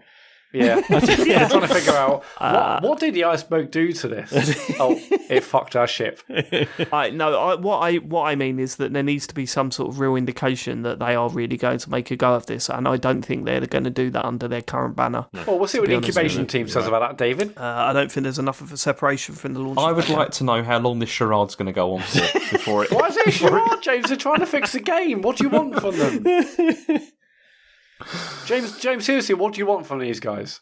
Just to admit that it's never going to go anywhere, and just to close up and make something different. No, James, they're fucking trying. Like, why would you hate against trying? They're just. It's a waste of time. Why would you hate against trying, James? What's the problem, James? That's the episode name, by the way. Let's not even beat around the bush. That's definitely the episode name. Hate against trying, to get it in there. Okay, that's probably enough news, isn't it? Yeah, there's nothing else. We've been playing. I'm going to start with James Farley this week. What have you been playing? Okay, so I've played 3 things this week. I think the first thing, what's it called? Sean's played as well, which was the What's it called? Riot. Fucking hell, James. What's it called? Well, in only about 10 years. What's it called? No, the game, not you. Oh, right. It's like you just went, what's it called? Sean's played it. Yes, Tonight We Riot. Yes. So I was interested in Tonight playing Riot this. Bell. Yeah. Oh, for fuck's sake. Hang on. What is the matter with you, James? My headphone's fallen out now. Look. Is that my fault too? Oh, right, okay, that makes sense then. Go on. I can't believe you made my headphone fall out, Matt. It's like he doesn't want us to make jokes. That's what James, gets not me. when I'm just starting. It's like... James, this is what we do, right? Yeah, mate, fuck off back to Kane and Rinse, James. That's where you want to be. I don't mind the jokes. It's that they're good. And it's like, Matt's ones are just noises and stuff. It's rubbish. Fucking hell, all right. Anyway. Are you gonna take that, Dave? What? Go on, James, what are you playing? Anyway. Okay, let's go. Sorry. Just to explain to listeners, we are also recording via Skype, and it is very hard to keep track of what's going on. I ain't going to lie to you. No, that's not true. I can keep track of James's bullshit. Ooh. Very well. Just choosing not to. Yeah. Let's move on, I'm just going to plow on. Go on, plow on, James. Let's Sorry, hear James. it. I'm actually really keen to talk about this. Please plow on, James. Anyway, I was interested in playing this. It was Sean that drew my attention to it because it's built by this studio that's basically a workers' cooperative, and they're called like Pixel Pushers Union 512. And the whole point is it's a studio that was inspired by Industrial Workers of the World, which was like an international labour union from 1905, etc., etc. But the whole point of this game is that they wanted to deliver a kind of a socialist message. And so what it is it's a crowd brawler, in that it's a side-scrolling beat 'em up, but you control a single person that's leading the crowd. If that person dies, then someone else takes the leader's place, and you just have to make it through like a whole like city map of like there's 4 stages you get through, and they're all like located in different areas that are based on things like there's like a industrial factory, you've got like rich people's area, the whole sort of thing. And I really wanted to like this, but I don't think it's very good. Is the problem, and I would agree with that sentiment. Yeah, and especially like because it is so unapologetically political and fiercely left wing. There's going to be a lot of people that are turned off by that. And just to be clear, James and I are very much coming at this from the perspective of basically agreeing with it, but also still just not that good, is it? Yeah, I mean, it's also because the main. I mean, gameplay wise, it's not very fun. Yeah. I don't think to play, which is a problem. Mm-hmm. I also think that the message it's trying to communicate is it's very simplistic. Yeah, and because it's just that sort of like big companies are bad, governments are bad. We should take back like control or whatever. It's like. It's like it wants to. It's got no interest in educating anyone, has it? It wants to be therapeutic to people who already agree with it, but I'm not even sure it delivers on that front either. Because for the most part, like most of the time in the game, you are just battering police. And though I'm not entirely wild about modern policing as an institution, at no point is it going to, like, if you don't already feel somewhat, that way, this game isn't going to teach you anything. It's not going to, there's going to be so many people who will play this and be like, why am I just beating up police? What's wrong with police? So also, I mean, it's because the thing is violence is as often in the past been is like a key component of revolution. Mm-hmm. It can be. Yeah. I mean, so you do get peaceful revolution sometimes, but it's quite rare. Yeah. But as I said, it really is kind of like goodies versus baddies, and you just don't. Like you said, the police you're fighting against, they're also part of the system and they're also victims of it. Yeah. But you don't see that nuance in this. It's basically just violence, which is kind of a shame. But then also the other thing, I mean, I was saying to Sean when because I finished it, I got through it, and I felt that it inadvertently communicates one of the major problems with Revolution as well. accidentally, which is that like pure ideals can be co-opted by somebody who just wants power and wants to win. Because I found it the whole point of this game is it's supposed to be teaching that, you get together as a big group, you can sort of overcome and you can try and, improve things, try and make things better. But then it's also quite easy to run through all the levels, allowing the crowd to just like take the brunt of like the government and corporate response whilst getting away with it and then just declaring victory after sacrificing everyone.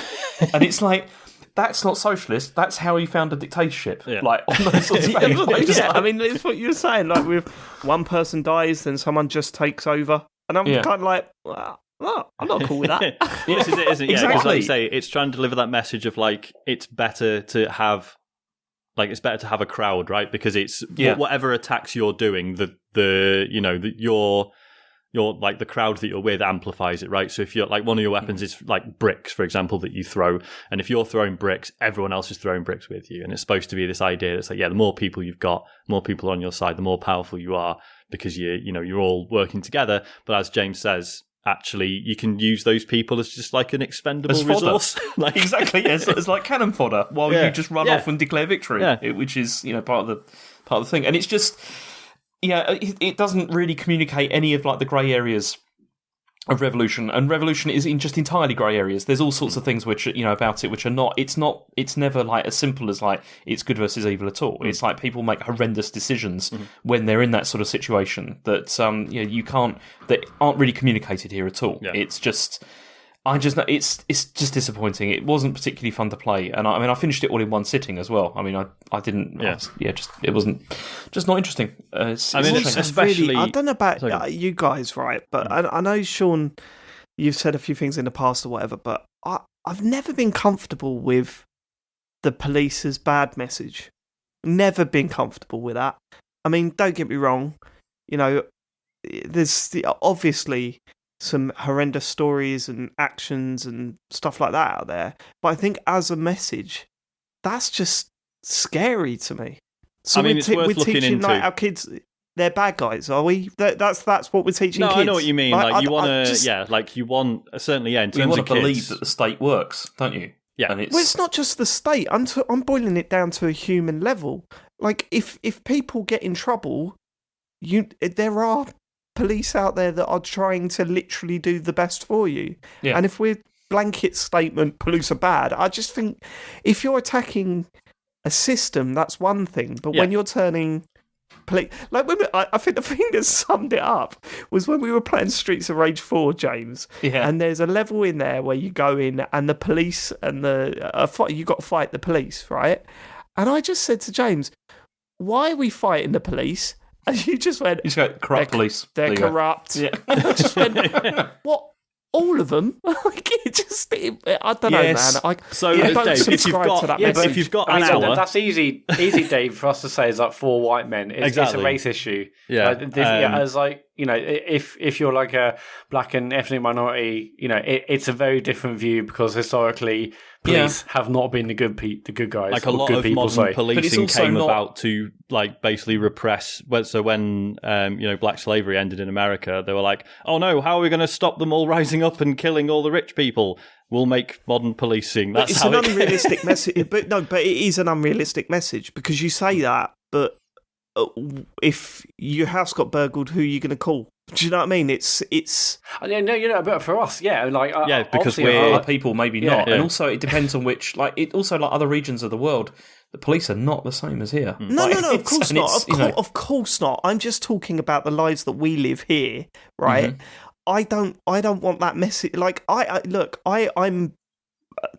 class myself as left wing, right? That's my viewpoint seems to drift Lefty towards. Dave, that's what we call you. Yeah, that's what my dad calls me, right?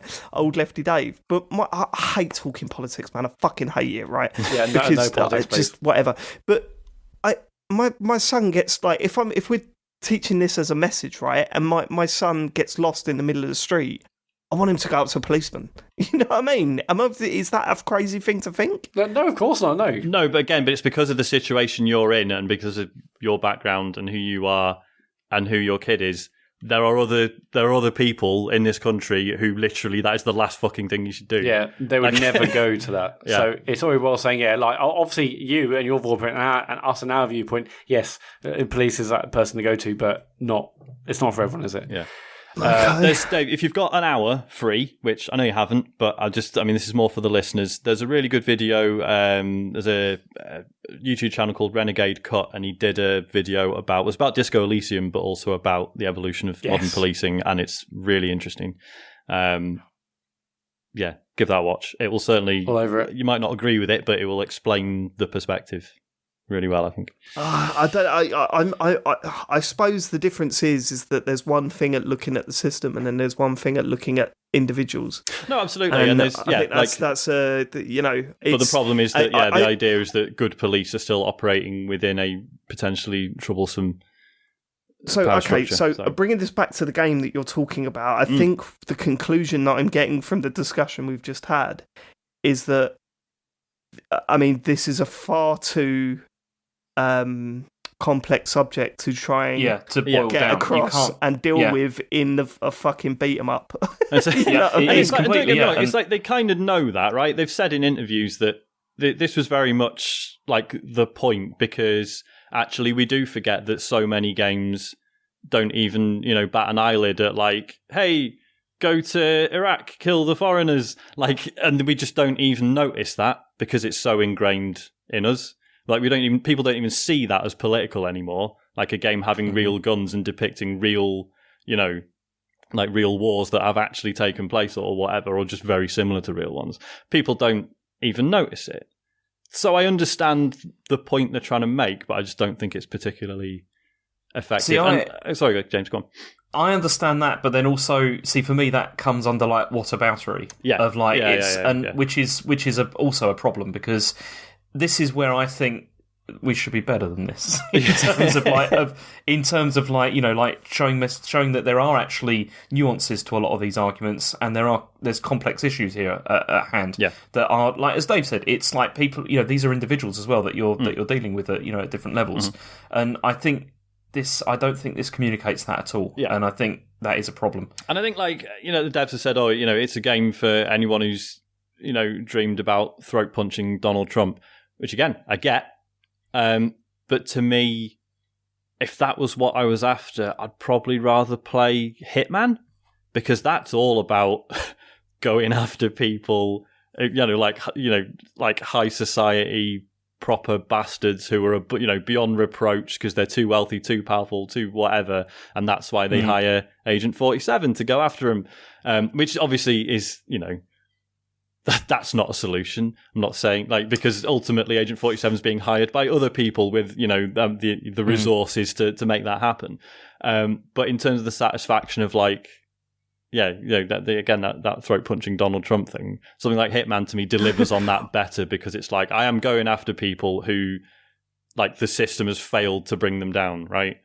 And that's sort of because Hitman games could be really creepy. But in my playthroughs, I mean, he certainly does kill a lot of people that are just there to cook them. There is that. There is also on that. Low wages. he goes in there with the right intentions, but then he freaks out because he gets seen, and then just goes on a mass murder in the kitchen. Well, this is it, and because obviously it is really obviously in the Hitman games, it's just a very flimsy. It's like, how do we make this not incredibly creepy, right? It's let's make it so that all the people you're supposed to kill have actually got it coming in one way or another. But yeah, so to have a game like this where it's if you want to throat punch Donald Trump, play this game, but then you spend the first 4 hours just beating the shit out of police. It's like, So missed opportunity. But it also doesn't. I mean, it doesn't really consider the moral aspect of revolution either. Yeah. And the fact that when you're doing this, you're losing something of yourself as well when you engage in this. It's you may feel this is they got this coming. It's cathartic. This kind of thing. But then also, by engaging in it, you're also you're going to lose something of yourself. I think. Yeah. It's always been the problem with revolution. It's just it's one of the main issues. Okay. Anything else, James? Yeah, I also played Telling Lies as well. So I played this over the weekend because, I mean, as I said before, I loved her story. I thought it was great, and I was looking forward to playing this. I waited for the Switch release because I'm not going to play it on computer, and it works generally pretty well on Switch. It's the input is absolutely fine. Why don't you play on your phone?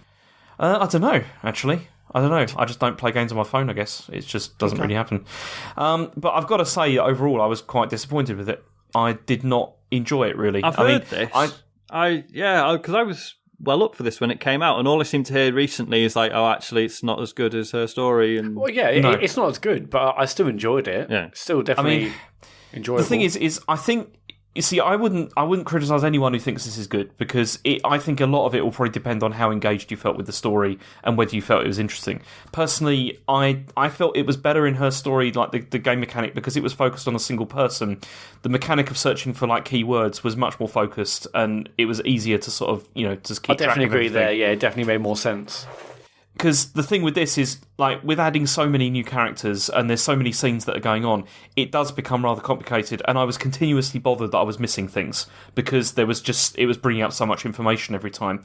But the main feeling I felt about it was I didn't feel that the characters were particularly well written, and I didn't think the story was very interesting. I mean, I think my main issue was that it seemed to focus too much on going, you thought this character was doing this, but actually...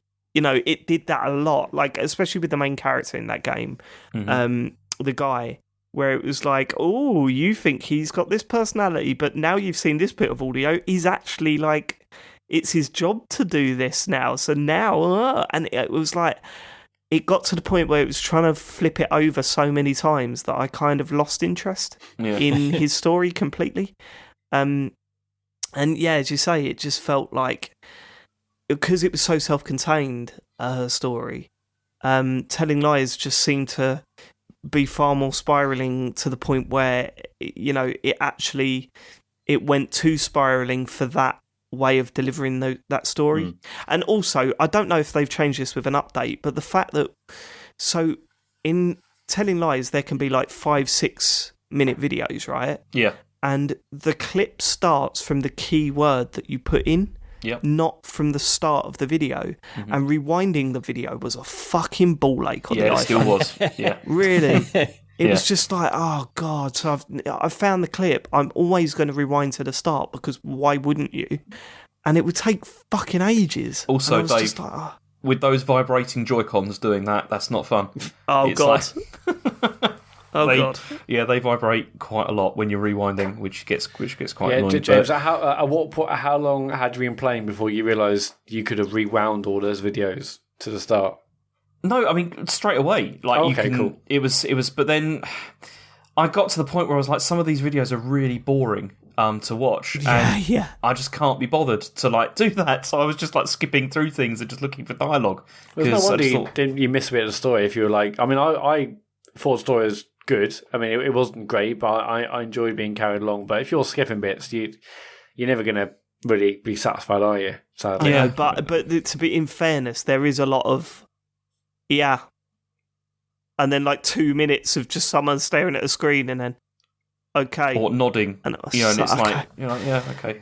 Yeah, I mean, I'm with you, James. I really fell off of this hard. I started playing it like I did with her story, taking down notes, thinking of things to search for, trying to piece things together, and then I just got to the point where I was like, I really don't think I care. Actually, I don't think I care about the characters, and by that point, everything unravels, and you've lost interest. It's a shame, because obviously with her story, like, Sam Barlow had found this really interesting, cool way of, doing a sort of investigative video game where you've got all this footage, and then it was like a whole new avenue had opened up. So obviously for his next game, he's gone, right, well, let's double down on that. Let's explore it. Let's see how far it can go. And it kind of looks like maybe it worked better when it was a bit simpler. Is that? Yeah. I really think it was better when it was simpler. Shame. But yeah, so I played that. I mean, the only other thing I played this week was I played Batman and the Enemy Within. This was a surprise, actually, because this was one of the last Telltale games that was released before it all went wrong. It's still available now because the rights were bought up by Athlon Games or some other company, and I bought it a long time ago because I played the first Telltale Batman game and thought it was fine, like nothing really special, but I thought I'd like to continue with this, so I played this over the week and I absolutely loved it. I thought it was really very good, like really very good. I mean, this was at a point where like Telltale had really like nailed the engine at this point, where there was not any issues anymore in terms of like graphical problems and glitches and stuff like that. The pacing was really spot on. But the absolute best thing about this is, I mean, you know, like the Joker has been like reimagined and analysed in like so many different like forms of media like over the years. You know, there's always been like, oh, what's the new take on like the Joker? Like, how is he being presented and stuff like that? But they take it in a really interesting direction in The Enemy Within. And what happens? I mean, I can't reveal anything about what happens in this because I really would urge people to play it because I think it's really good. But you can go down two very distinct paths, and the game changes quite radically because of that. Okay. And I've not really experienced that so much in Telltale games before. You know, it always feels like you're really going towards a general, like, sort of ending. Whereas this, it really changes things a lot. And I don't think you need to have played the first game either to enjoy this, because I think I enjoyed it a lot more than I enjoyed Telling Lies. Put it this way, because the story was a lot more coherent and a lot more interesting. But I definitely go and try this because it's fascinating. Like the character development is so good. Cool. It's interesting to hear you say that. Have you seen Danny O'Dwyer's No Clip? No. Documentary about Telltale. Watch it. Okay. Watch it. So I won't spoil too much, but there's the Telltale. The people that work at Telltale are very proud of that series, and the main reason why they're proud of it is because they felt that that's the one that they were allowed to go off the leash a little bit, and do their own thing creatively. That makes whereas sense. they hadn't felt that with Telltale games for a long time up until that point. So, yeah, highly recommended. I watched a bit of that. I haven't seen it all, but I watched a bit of that the other day, and I was like, this is really interesting. They're really going into what they felt went wrong at Telltale and why. And they all seem to agree that the Batman series was their best work because there was sort of a period where they weren't being looked over so closely, and that's during the Batman series. So cool. Yeah, it's interesting. You'd love that, James. Yeah, I will watch that definitely because this is excellent. It's I think it's available on Switch as well now. Like they've got it as like a double pack or whatever with the original one. But The Enemy Within is the one to play. I was going to say because one of them was free on the Epic Store, but I don't know if it was this or the first one. I'm guessing it was the first. It was probably the first one. Yeah, it was like. It was like Batman, a Telltale series or whatever it was. And that was all right. It wasn't. I didn't think it was that great. But this builds on some of the things that happened in that game, but not so that you would be completely lost. Like if you went into this, it's there's enough there that's like original. I mean, are there any Telltale games you haven't now played? You must be getting near the end, surely. You've not played Tale of the Borderlands, have you? No, I've not played that. I think that's probably one of the only ones. I can't remember because I can't remember all the ones that there were. It's Yeah, I'd give Borderlands a go. It was pretty good. I enjoyed that without even enjoying the main game. Yeah, I was going to say, because I've not played the Batman ones, but yeah, Tales from the Borderlands is probably my favourite Telltale game. James definitely isn't going to play it. No, I might do one day. I started playing Borderlands 3 the other day, actually. Oh, yeah. Because I'm not that keen on it. Yeah. Well, forget it then. Have you has any... No, none of us. Famously, we got bollocked for not playing that game when it came out. We did, if you remember correctly. But then no one seemed to mention it 2 weeks after it came out, which is always a pretty good litmus test, I find. Yeah. Okay, is that it, James? That's it. Yeah. I played Gris. Oh yeah. Excellent. I went back and listened to what Sean said about it at the Game of the Year show. Nominated for Game of the Year.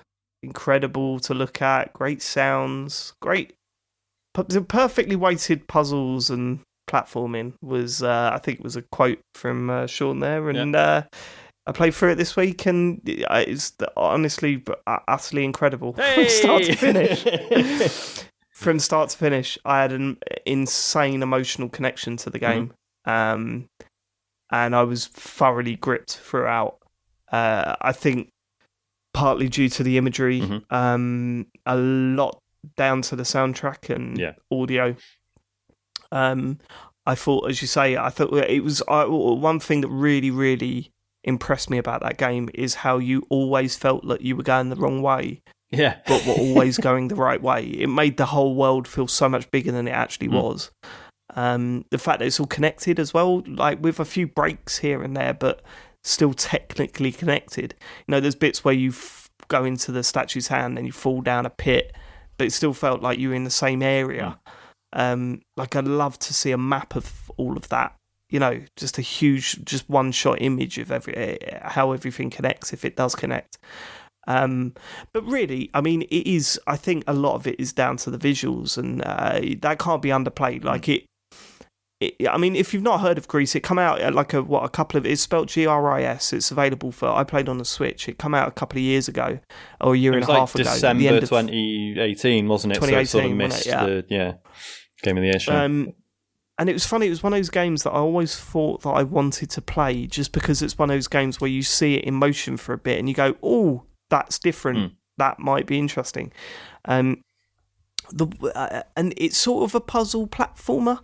Nothing's too taxing. If you're looking for a puzzle game, you're not going to get it, but it does have some nice touches in there. The one thing that I was surprised about, one of the things that was being said a lot when the game was released, is that there's not much of a game there, and it's actually, you know, it feels like a walking simulator with a platform aesthetic. It's not that at all. Yeah, it's bollocks, isn't I couldn't agree with that at all. Yeah. I can't believe people are like, oh, you just sort of go along really and just look at things. No, there's a lot of like stuff that you do in that. And yeah, it's all obvious, because the foreshadowing, the build up to the bits that you're doing is all very clear. You'll never have to look at a walkthrough.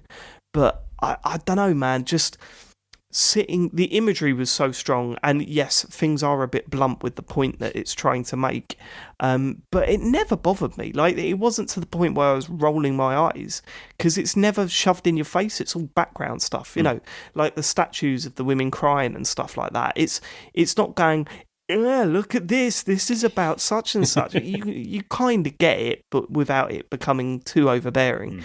But really, it is just something to stick some headphones in and play through in a night or two, and just visually, just absolutely stunning in places. Like the way that it mixes things up, it plays with colour, it plays with light, it plays with all sorts of stuff like that. And it just works. Like, it really works. I think if I'd have played this at a different time, I would have hated it. But it was one of those that I've been playing a lot of long games recently, a lot of competitive and co-op multiplayer games. And I just wanted a experience from start to finish in the space of about a week, where I could put some headphones on and just sink into a sofa and know that I'm going to see a conclusion in the not too distant future. And this just ticked all the boxes for me. Really, really did. I'd recommend it to everyone, really. I know, James, you didn't like it as much, did you? I liked it. So this is the thing. I didn't hate the game at all. I thought I did enjoy it, but I didn't think it was amazing. I think it was partly, though, because of the environment that I was playing it in, because I played it in the back of a car, like with trying to play it with headphones on, and with other issues that were going on at the time. Yeah, if there's distractions. I mean, I was lucky. I played it after Joe went to bed. I stuck my headphones into the Switch and just laid down and played it, and it was just, the connection I had with it was I've not had with a game for a long time. It so many emotions you go through it. There's fear, there's anxiety, there's hope. There's so many emotions that I had while playing that game. It was really quite overbearing at some points. This is it, like because when I was doing Played by the Bell and stuff, and I was streaming indie stuff, people were like, oh, you get like, and I'd said, I'd quite like to do a full playthrough of Gris at some point. And people have been, occasionally someone will ask like when that's happening. Sometimes I'm just like, I don't think I can. So like you got to be. I mean, obviously, when you play it for the first time, you don't really know what's coming. You just experience it as you experience it, and that's fine. But knowing what's coming in a second playthrough, it's like I'd have to be in the right frame of mind for it, I think. Because like I say, it's very intense. at times. Well, the thing that hits you first, isn't it, is that the sand blasts, like the sort of sandstorm bit. Yeah. And that's horrible. Because up until that point, it's a bit, dour, a bit plinky plonky with the music or whatever. And then it's just like, and you're like, fuck, this is horrible. And totally intentional as well, and works really well. But and the way you get through those is just, as you say, like as I've said, bit on the nose, but not to the point where you're kind of like angry at it or you think it's stupid. It doesn't spell it out for you, but it's pretty obvious what it's trying to say. I'm really, really glad I played this week. I think it helps in the situation we're in, and I wanted to just fully focus down on something and not spend the evening letting my mind wander. That helps. Not sitting on BBC News on my fucking telephone till midnight or whatever. Having something to just completely take my attention like that really helped. You've not played this, Matt, no? No, I haven't, no. I mean, it did look good when Sean did Play by the Bell. I'll play it then. You got it. You own it. Do I? Yeah. You got a Game Pass. I was on Game Pass, is it? Oh, cool. Yeah, whack your headphones into your PC and play it. You fucking love it. I'm almost sure you'd love it. Yeah. Is it? Do you say it's a short game? 3 hours, if that. 2.5. Yeah. It's not long at all. But I paid 15 quid for it on Switch. Didn't feel like I was shortchanged at all.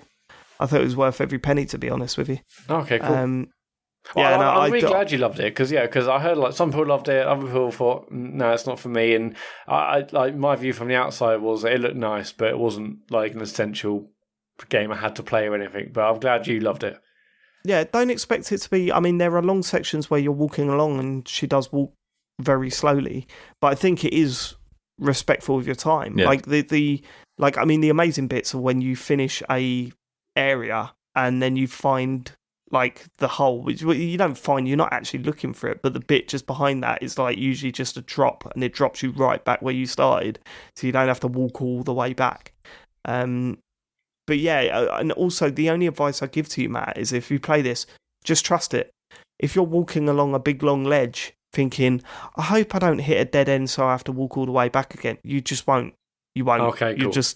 You end up where you need to end up. I don't know how it does it that well. Yeah, so there is some intelligent level design there that it gives you the impression that you're wandering, but actually it is somehow funneling you down the way. Thinking, oh my god, I'm definitely going the wrong way, but you're not. It somehow leads you in the right direction, which is crazy, really. Yeah, because that's. Did you find that? Sean? Yeah, and that's partly what fascinated me about it so much, because obviously, so all the visual stuff was done by an illustrator called Conrad Rossett, who, has never done game development before. So the fact that it looks as good as it does and is also well designed in game terms, I think is fascinating. Like, he must have done a hell of a lot of research and a hell of a lot of learning there just to get that to work the way it does, because a good illustrator can draw the environment, but then it might be that once you put a game character in there that you've got to control and run and jump around, it doesn't quite work, right? Certain things have to stand out in a certain way or be sort of legible to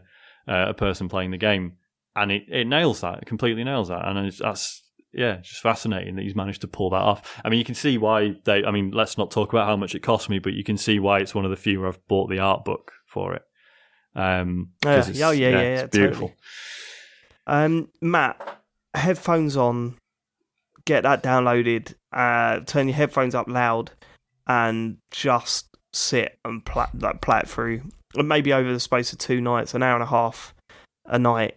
I'd love to know what you think of it. Yeah, cool. I'll get it done next week. I adored it. I thought I could totally see why Sean put it in the Game of the Year list, and if I'd have played it at that time and experienced it the way I experienced it this week, then it would have been in mine too. Pardon me, Windy Pops, which is a nice way to end that section on a game that emotionally affected me. Sean, what have you got for us? I've just got one more. I've been playing Huntdown, which came out on Switch and PC this week. So this is one that James and I played at Res 2-3 years ago. I'd pretty much assumed it wasn't happening because there was just no news about it whatsoever. And then, a couple of weeks ago, it was just like, hey, guess what? It's coming out in May. So this is this sort of 2D side-on run-and-gun shooter It's it's a little bit Contra, I guess. I've played any of the older Contra games. It's very, it's one of those, what if a Mega Drive game, but made now. It's fucking brilliant. I absolutely love it. I enjoyed it at Rezzed. It just, seemed cool. I was excited to see how it turned out. It's 2D sort of pixel arty, running around shooting people in a sort of very 80s inspired future, which, just saying that, it feels like we've seen a lot of that. But it's just how well it nails that vibe. Like, it properly feels like, like Running Man or Total Recall or or RoboCop or whatever, just like kind of low budget, or like Escape from New York, something like that sort of 80s action film vibe. There's shitloads of like the production values are actually really impressive, even though it's 2D pixel art.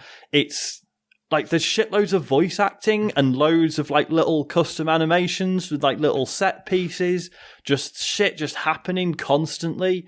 There's all the enemies have got like little different call outs and stuff, like they're like shouting abuse at you and shit, and like there's like 3 characters to choose from. They all have like little quips and stuff, and some of them are funny movie references, but again, they're sort of like, when it's being cheesy, it's like done knowingly enough that it is just like, you'll crack a smile and then not really think about it again. It's never it's like it invokes all of those sort of 80s action films, but without ever being like, do you remember RoboCop? Do you remember when he said this in RoboCop? That was good. But you know what I mean? It doesn't feel like forced or cynical. It just seems like it's come from a genuine love for that source material. The combat in it is just great. It's, there's lots of like dashing around, getting into cover, like hiding in doorways and like dodging fire and stuff. Like, a lot of it, you're kind of just sprinting around, just shooting people, but then there'll be little areas where there's like lots of doorways, lots of cover and loads of enemies. And you've got to be like, right, hang on, I've really got to sort of figure out how I'm going to pick my way through this. And all these sort of cool little pitched battles where it's you versus like 10, 20 other guys all coming at you. And you're like, right, get in this doorway, shoot him, jump up there, get behind that crate, lob a grenade over there. It feels fucking great. It's so much fun. The soundtrack is absolute dynamite.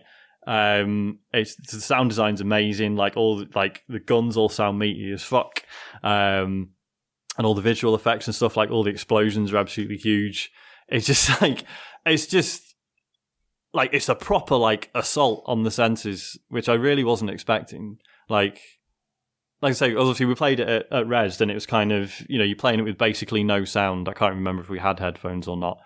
And it just seemed like quite a cool 2D platformer shooter.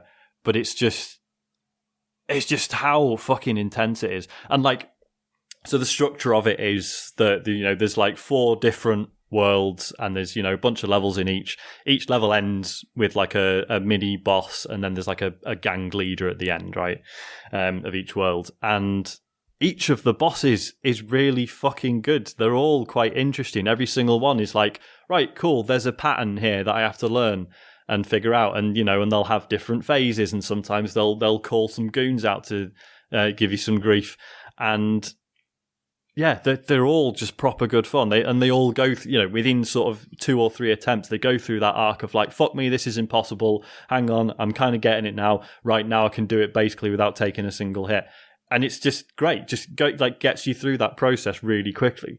And then the bigger boss fights at the end of each world are like genuinely like really cinematic and cool, and it's I'm just properly impressed with it. I'm gutted that it's got co-op, but it's offline only. Because as soon as I started playing, I was like, "Fuck me! If James still wants to pick this up, like we need to stream it." But sadly, it's just offline. Is it? So it is just like a side-scrolling shooter, isn't it? Basically, yeah. Yeah. This looks like there's a lot more. Just looking at the screenshots, it looks like it's not. There's a lot more platforming going on. Yeah, it's not like another Metroidvania, is it? No, absolutely not. There is a discrete series of levels, and you go through to. I mean, there's collectibles. There's like if you can get through the level without dying, kill a certain number of enemies, pick up think it's like 3 hidden stashes in each level. So there's stuff like that to go back for, but basically, yeah, you can just blast through it. It's like Dave said, it's just, there's so much to it. It's just amazing how dense it is, how much stuff is just going on as you're just running around shooting people. It's so much fun. Properly impressed. What are you playing on? Switch. It looks it does look. Is it out now? It is, yeah. It's out now, yeah. I mean, you when you're talking about the style that it's going for, all you got to do is Google image search. And it's like it's very, very obvious. Yeah, it looks like RoboCop versus Terminator. It does. It does. Yeah, totally. Yeah. It also reminds me a lot of. I don't know if any of you played the Judge Dredd game on the SNES, which was better than the film it was based on. Reminds me a lot of that as well. But saw that in the cinema. Yeah, no.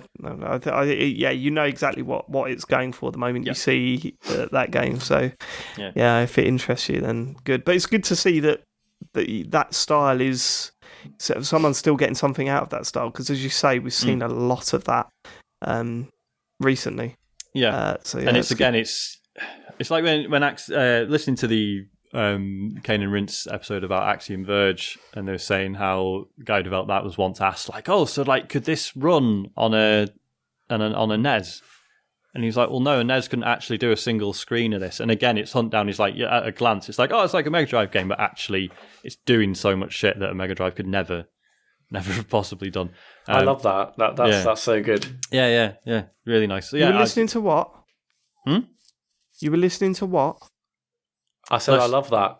No, he's pulling me up on listening to our rivals. Ooh. Oh, they ain't rivals, boy. They wish they were rivals. Right. Is that it? You got anything else? That is it for me, yeah. Matt Murray. I streamed Resident Evil 3 on Sunday. Started playing that. Yeah, I mean, it would have been nice to have heard the game, but... I can tell you, it sounds great. Obviously, there's a lot of whooshing. So I'll start playing that. And so far, it gets into the action like so much quicker than Resident Evil 2. I thought Resident Evil 2 was fantastic. I loved it, even though it royally messed me up. It was probably a bit too intense for me. But this, it gets into the action like straight away. Like within the first like cutscene, you're being chased by Nemesis, and I was sort of hoping that wouldn't be the case. Maybe they'll ease you in slowly, but no, you're straight into it straight away.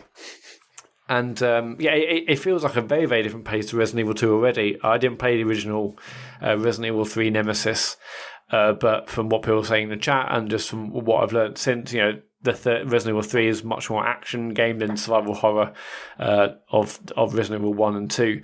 And that's instantly recognisable in this. I feel like I've, even just in like the 2.5 or 3 hour stream I did on Sunday night, I've gone straight into a puzzle, did that, I've done like, it feels like I'm doing more stuff in like a short space of time.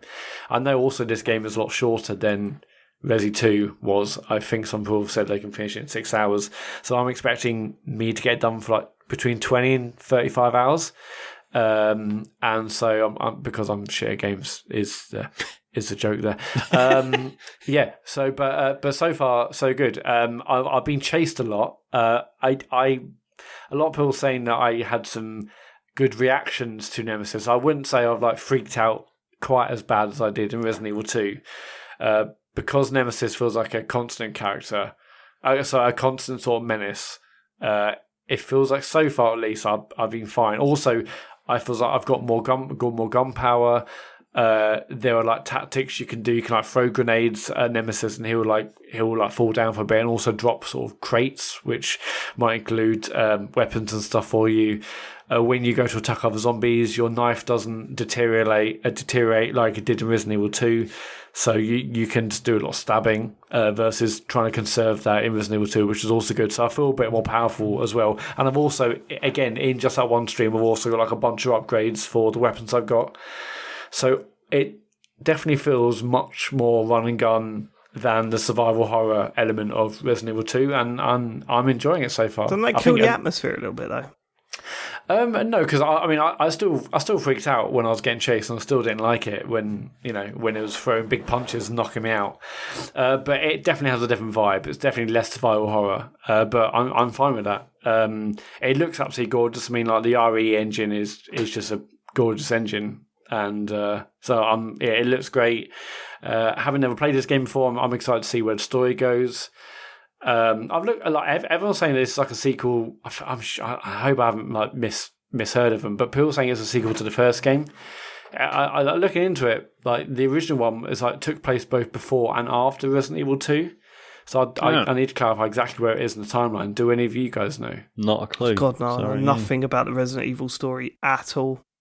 I know fuck all about that. How about you, James? Have you played this before? I have, yeah, and I think isn't it? I do remember it being set like directly after 1 or something like that. I can't remember. It's Yeah, I think it's Anyway, wherever it is in the story or in the timeline, I haven't ever played it before. I'm excited to see where it goes, and it's cool being Jill, and because she's a great character, and so far I haven't fully freaked out about getting chased, which is good. I've certainly reacted to moments, which has been bad, but I haven't been sick yet. Which is also good. I don't know how long it's going to take me to finish. I mean, like I said, I've read some of the reviews complain it was like 5 to 6 hours long, whereas obviously Resi 2 is much longer, and there was like 2 ways. Once you finished the first, like the A side of Resi 2, there was like a B side, so on and so forth. This is just like one straight shot to the end.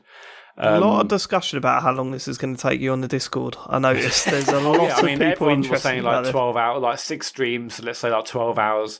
It's going to take me a long while because I suck. But I don't mind. If it's a good game, I'll happily keep playing it. But yeah, that's it. I've been playing that. I'm still playing Animal Crossing, obviously. I feel like I'm getting near the end in inverted commas. I've said that to myself about 3 or 4 times. But I have like completed like the second and potentially our last major project on my island. But now what was that? I might. Huh? What was that?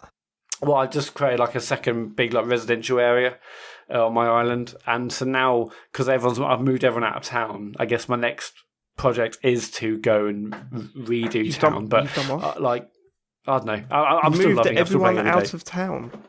Yeah, I first kicked them all out. Well, I created like designated residential areas, right? And I think they're my favourite parts of the island actually. So now I guess I need to go back into town and redevelop that. But still playing every day. I've hit over 210 or 15 hours now. 215 hours. What a game! Did any of you guys do the?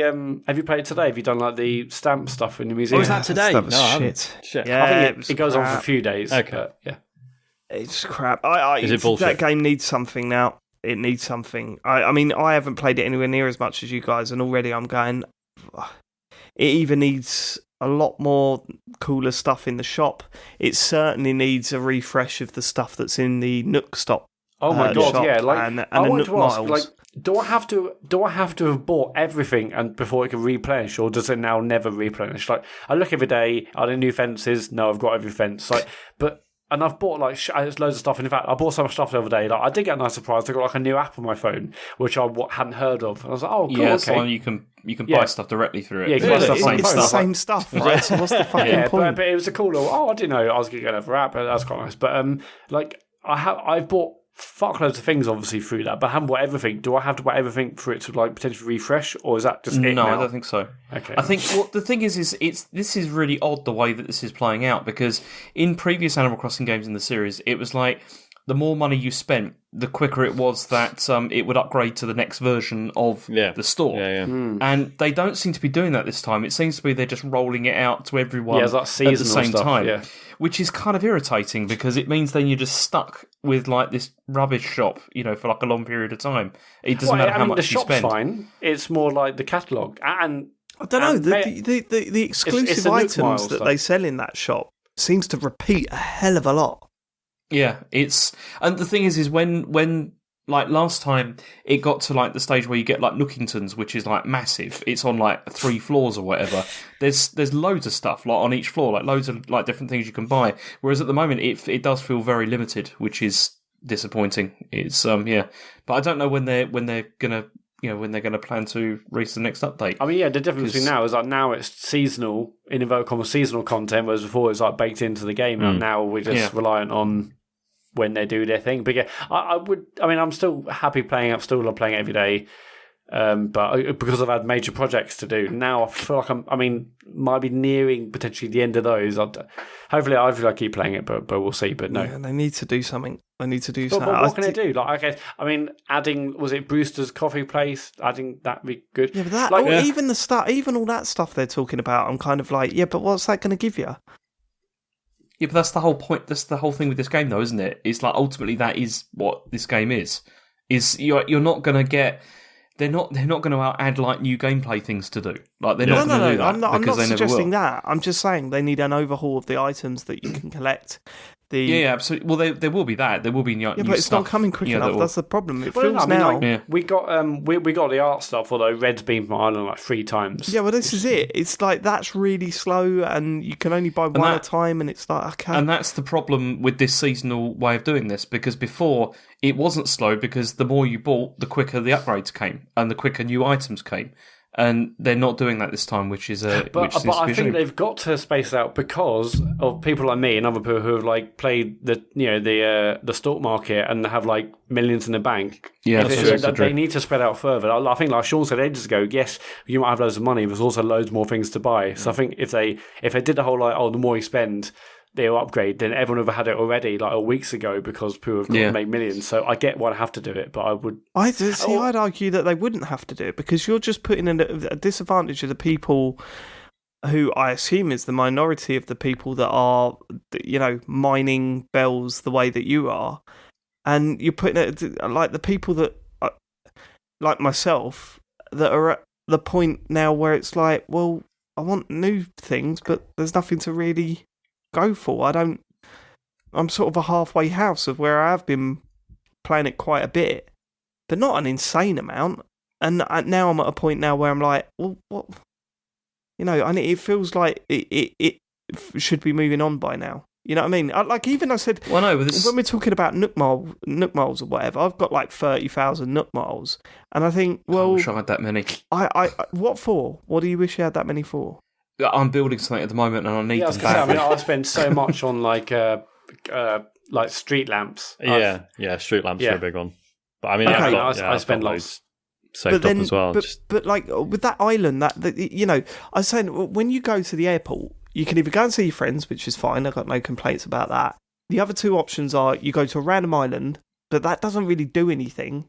I mean, it's not like it. I assume that when you went to an island, you get more rare bugs, more rare fish, more rare items. That doesn't seem to be the case. Well, no, it is the case because it depends on which island you go to is random, and you can get lucky sometimes and end up on like one that's got like full of spiders or whatever, or an island which is like David full of like bells. Loads of spiders. What I'm saying is that I've been to the bell one. But it's not like a major thing. It's you pick up a few more bells than, it's... But nothing in this game is a major thing. That's the whole thing with it. No, but if I went to an island and suddenly they had, like, sharks on it, that would be cool because I can't get them. But tarantulas, all right, you get lots of bells from doing that. But there are tarantulas on my island. So it's not like I'm seeing anything new or cool. Then you've got the Halves Island thing. So you've got 2... alternative places to go. That's pointless. Yeah, neither of them really add much. You just think if you'd have made like these things add stuff, then surely that's, I don't know, man. It's weird. It just feels like there's not a lot in this game, but the stuff that's there is not, different enough to make it exciting to go and do. But I think it really depends on how you want to play it because, I mean, Matt, you're doing like constant remodelling, yeah? And like building things. That is also what Chen is doing. She's just spending so much time just like rebuilding, changing the design, all that kind of thing. I mean, I'm doing a project at the moment of something I'm building which is looking pretty fucking cool. when it's done, I'm really happy with it, with the way it's going. What are you building? Come on. No, I want it to be a surprise. No, I want it to be a surprise. No, it's not a surprise. I get that, James. Yeah, it's exciting doing a massive project. Yeah, see, and it's like, what is it, James? No, because I don't want to tell you because I want to bring you over when I'm finished, and then you can see what it is. It's a surprise. It's ridiculous, brilliant. You've announced it on the fucking. Okay, go on. All right. What were you going to say, Sean? I was just going to say, so I've like moved like all the houses and shops over basically into like one corner of the island now, right? But I haven't bothered like removing all the infrastructure that was previously in place for where they used to be. Yeah. So now anyone who flies into my island will just see a load of fucking paths going nowhere. It looks like shit. Like loads of flowers where houses used to be, and I've just not bothered digging them up yet. I really need to sort that out. But yeah, I'm not allowed I to quite move any enjoy of that. shit, Sean. Huh? I am not allowed to move any of that stuff. Harry gets upset. Really? So I've just got to leave that stuff where it is. Yeah, I'm really happy with mine at the moment, and I think that there'll be a constant state of, well, I've done that, and I spent most of my time and money moving things. Like I need to move that one square back, so now I need to move that house to a random place, wait a day, move that back somewhere else. Oh no, hang on, I need to move that again. But that's what I want it to be. It's fun to build that stuff. And that's what's been cool with this version of the game, because you couldn't do this before, like in terms of like, you know, terraforming and like changing everything around. And I've lost, like, many times I've gone to bed now and I'm like, okay, I'm going to go to bed. I'm just going to switch this on for like 20 minutes or whatever. And then I end up in, you know, starting some project where I'm just like, okay, I'm going to redesign this completely, you know, like, you know, rebuild it. Terraforming is well addictive, I think. Yeah, it's I great. wish the interface for it was a bit better. It's absolutely fucking shocking. All I want is, I mean, we all saw that video where it was like, here's a load of dream improvements to Animal Crossing. I would forego the lot of them if I could just have the game showing me which square I'm targeting before I use fucking oh my god, but, no, that video, if you've not seen it, who made it? Sean, do you know? Can't remember, sorry. Okay, well, there's a video doing the rounds. We'll have to tweet it out or something, because it's unbelievable. Like, what I love about it is that usually when YouTubers make videos like this, they either look shit, full of snarky, crappy comments, or the ideas themselves are crap. This is just perfectly pitched. It looks incredible. The editing they did to make it work is just beyond me. I don't know how they've done it to make it look so good. It sounds just like a Nintendo Direct. And the only snarky comment is right at the end where they go, coming, whenever, or something. It says something like that right at the end, right? But James, you horrifically put it on for your family and didn't tell them that it was a parody. Well, no, what an awful thing to do. I got like Chen to watch it, and she was watching it, and she was just like, "Oh well, this is like everything I wanted. They really listened to everybody and all that." And then I was like, "Yes, it's not real." She punched me like quite hard. She was really angry. Fully deserved. Fully deserved. Right, that's enough Animal Crossing. Should we get to the emails? Yes. If you want to email us, you can do so at podcast@thecomputergameshow.com. Liz Walker says, hi guys, I've put nearly 200 hours into Fire Emblem Three Houses, having now finished the DLC campaign and my third run of the main game. The game really scratches an itch that I've had since playing Shining Force 2 on the Mega Drive repeatedly as a kid, despite knowing the battles inside out and the tactics for maximising supports and stats on the characters. As a result, I'm really keen to play more of the series. I've been casually browsing eBay for a cheap 2DS, but my question is, should I go this route and get myself a 2DS or potentially wait for a Switch port / emulation of the games in the future? I know some of the GBA Fire Emblem games did add up on the Virtual Console, hence my hesitation to potentially put down 50 quid on a 2DS plus the cost of any games. Additionally, this is the first time I've cursed my previously broke self for trading in my Wii and Wii U at CEX, as I find myself wanting to play quite a few of the titles on the Virtual Console, e.g. Ocarina of Time, that have not yet made their way to the Switch. Get the 2DS, get Fire Emblem Awakening. Yeah, man, the fucking Ocarina of Time version on the 2DS is good. That version of Ocarina of Time is very good. It is very good, yeah. Yeah, I mean, if you wait for emulation, you're going to be sitting playing at your PC. I think that takes some of the fun out of it, doesn't it? Yeah, definitely. I don't think these games, like the Fire Emblem games, they're not going to re-release them on Switch. I don't think. No. Like, not anytime soon. It's they don't seem that interested in it. No, I think you're right. Which is a shame. And yeah, like Awakening is probably the high point of the whole series, right? Yeah. I fucking loved it. In terms of the Wii U, did you guys see that tweet that went around over the weekend of people saying, actually, if you've got a Wii U, just plug it in. Don't plug it into a TV. Just plug it into the power somewhere in your house. And in most circumstances, the gamepad will pick up the Wii U, and you'll use it as like a portable, a virtual console device. You can't leave the room. No, you can't. The signal is absolutely shocking. I have weighed this up because I really want to play Mario Galaxy 2 again, and I'm still not hearing anything about the re-release. And should I really spend any money on the re-release given that I already own the game? Probably not. So So yeah. Well, try that. Just have it plugged in and see how far. Yeah, that's why I did that at work once. Where like obviously we didn't have any TVs in the office. Not like we had them in the boardrooms or whatever. But I just plugged it in and left it under one of the desks, and it was weird. It was just like a handheld. You forget the console's even there. After you initially load it up though, because you got to press that button on the pad to make it go. But that's it. Oh, that's true. Yeah. I think I did it. Where else did I do it? Where else did I do that? I might have done that on a train. I've definitely heard of people doing it on the train, yeah. I'm sure I did that on a train at one point, where I just plugged it in and just, sat and played, because, you didn't need the TV. I bet that controller seems like some plasticky bullshit now, though. Yeah, and massive as well. Yeah, it really highlights the fucking camera. Because you forget that, like, we talk about the Switch being a bit flimsy and chunky now, but when the Switch first came out, it's like, oh my god, this is like if Apple made a games console. Look how sleek it is. That's already aged badly. I will say this: it was fucking well nicer to hold that Wii U pad.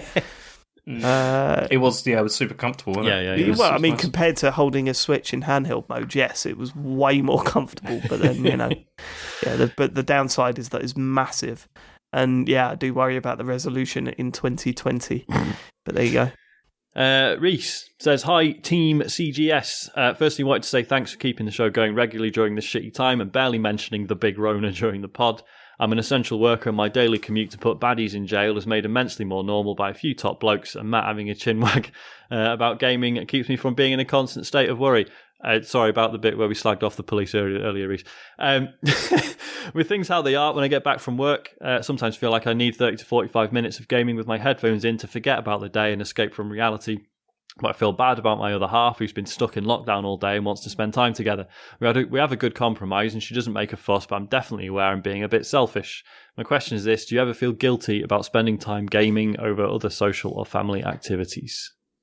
Yeah, I certainly feel guilt. I mean, I think, certainly, so New goes to bed at 9 most days, especially because of the current situation, she's up super early for work. So I usually that's my time to get any gaming done. So it's not usually much of a conflict. It's usually but there are times where you're in the front room together and you're just kind of actually, I just want to play a game. Because I've done that a few times and I feel a bit guilty. But depends. At the same time, if there's something she wants to watch, because she watches a few things that I'm not I don't mind, but I'm not massively interested in, RuPaul's Drag Race and stuff. I'll happily just get the Switch out or the iPad or whatever. I do that. Yeah. I don't worry about that stuff. It's just more when I'll be like, oh, do you want to watch this? And I'm kind of actually, I just want to play a game tonight. Do you want to do something else? And she's I'm totally with you there. She's usually yeah, that's fine. That doesn't make me feel guilty about it, but I do still feel guilty about it. There's no doubt about It's that. worse at the moment as well because, you both work in a house and then you also feel bad saying, oh, also I'm now going to spend a couple of hours also up in another room upstairs when so it's tough at the moment, I think, but I definitely feel that. I feel less bad now because we're all together 24/7, and so any time where I'm just I'm gonna just play a game on my own, I don't feel terribly selfish about that. But when the kids are in bed and it's just the two of you and you're okay, I'm gonna play a game now, it's a bit I don't know, it is difficult, and of course in this situation the emotions are heightened and exposed, and it's getting really weird now, isn't it? But it's a constant juggling act. Some days I'm I feel fine doing it, but other days I'm I'll stay downstairs and we'll watch something. But really, I just want to do some other things on games. But whatever. Yeah, I mean, I suppose sure. For me, it's probably easier because my wife is still going out of the house to work. And so, and I know there's just those few hours in the evening before she goes to bed. So, when she's around, and when she's not, she's not. Whereas if she was in the house 24/7, then, it's that you've got to sort of draw those lines yourself, haven't you? So, no, I get it. Yeah. I mean, so many relationships are being put under strain at the moment where you're both just locked in. It's crazy. I think we're doing okay. It's just there are times where it's just wow. This is different. I'll tell you what, after China came out of lockdown, well, they're not completely at the moment, but mostly, do you know, there was a spike in divorces. Really? I mean, we've been hearing that for ages, haven't we? Yeah, not surprised. It's going to be a big thing. Yeah. Right, on that note, Luke Watts says, hello lads, currently watching the show Lego Masters on Channel 4, which is essentially Bake Off but Lego. If you could create a show with this format, what craft would the show be based around and what would it be called? I've not heard this show. This sounds great. Firstly, that sounds great. Secondly, let me think.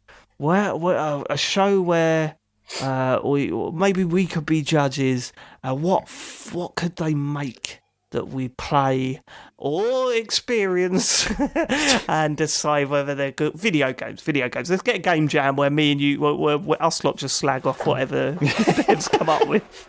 That would actually be cool, wouldn't it? Yeah, just a series of game jams. It would be amazingly some judges. Cool. Viewing figures would be low, but it doesn't matter because this is a fantasy game that we're coming up with. I'd love that. To do a game jam with 4 judges that have to play the game and then give their feedback like that, that'd be great. What about a show where people have to produce podcasts and we... I thought that as well.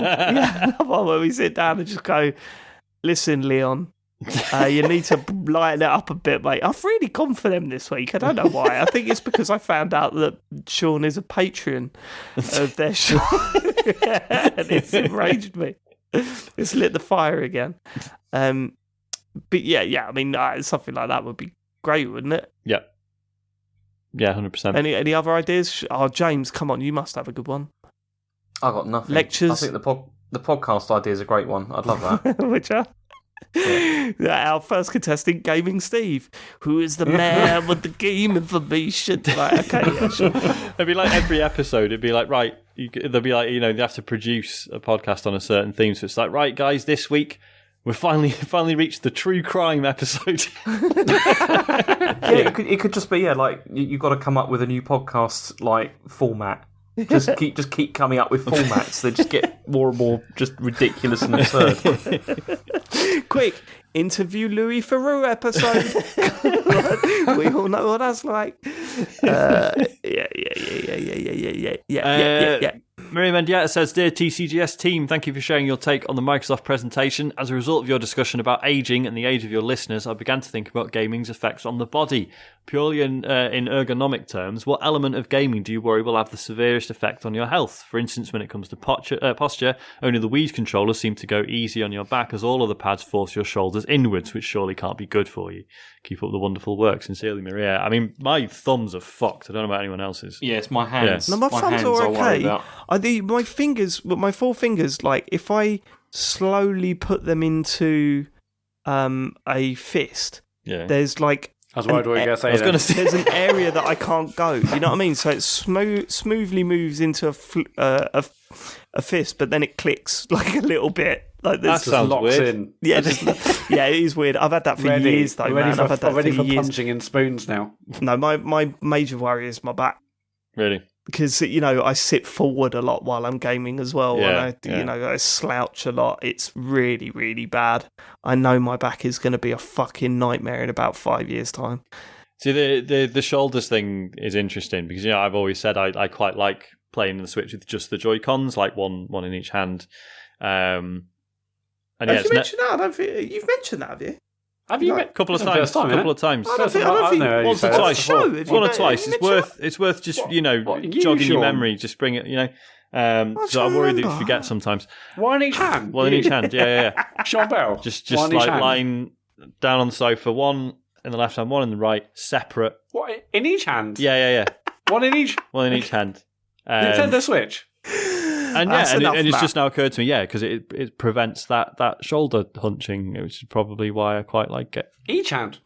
But I did that, like, I remember when I had that problem with my neck and my shoulder last year, and the doctor checked my shoulders, like the muscles in my shoulders, and it was like one of those moments where he was like, fucking hell.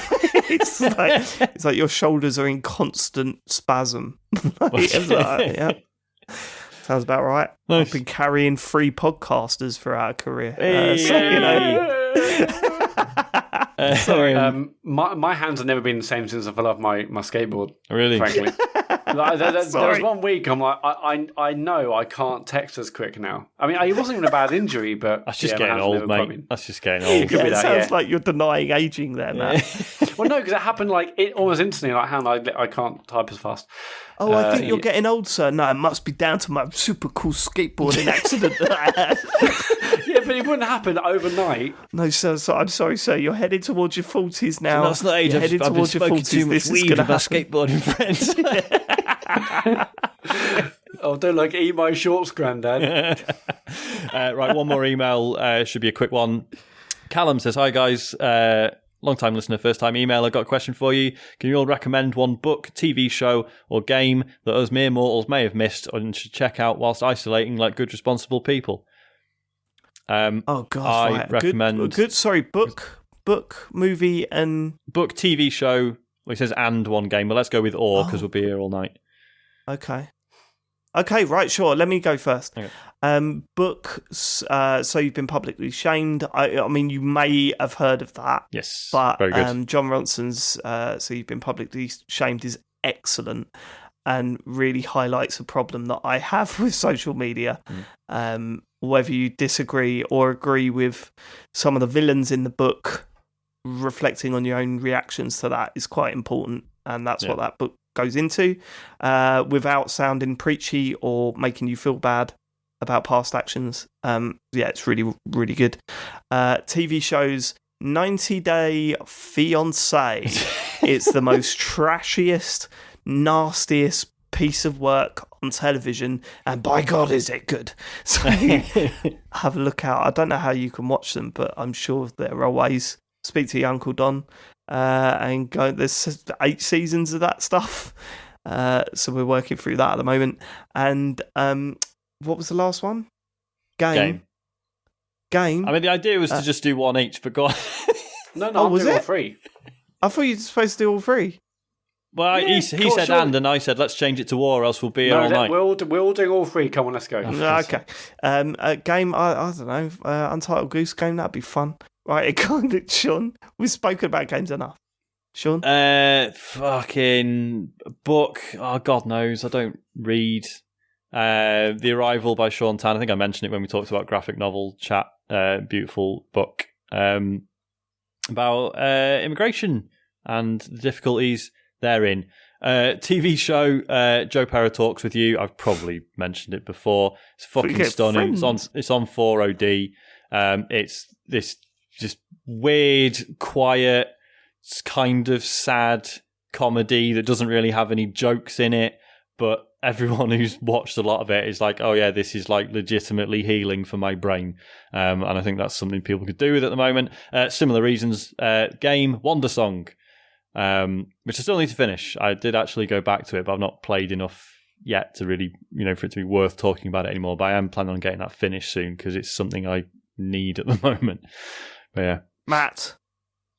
Okay, TV show Devs. It's on iPlayer. A guy goes to work at a tech firm, and something happens, and there's like another 8 episodes after that, or 7 episodes. It's absolutely fantastic. It's by oh my god, why am I blanking on here? Alex Garland, wrote and directed it. Terrible name, terrible logo, but amazing show. So if you like any of Alex Garland's previous work, go and watch that. The book. The Road by Cormac McCarthy, or The Stranger by Albert Camus. Isn't The Road bleak as fuck?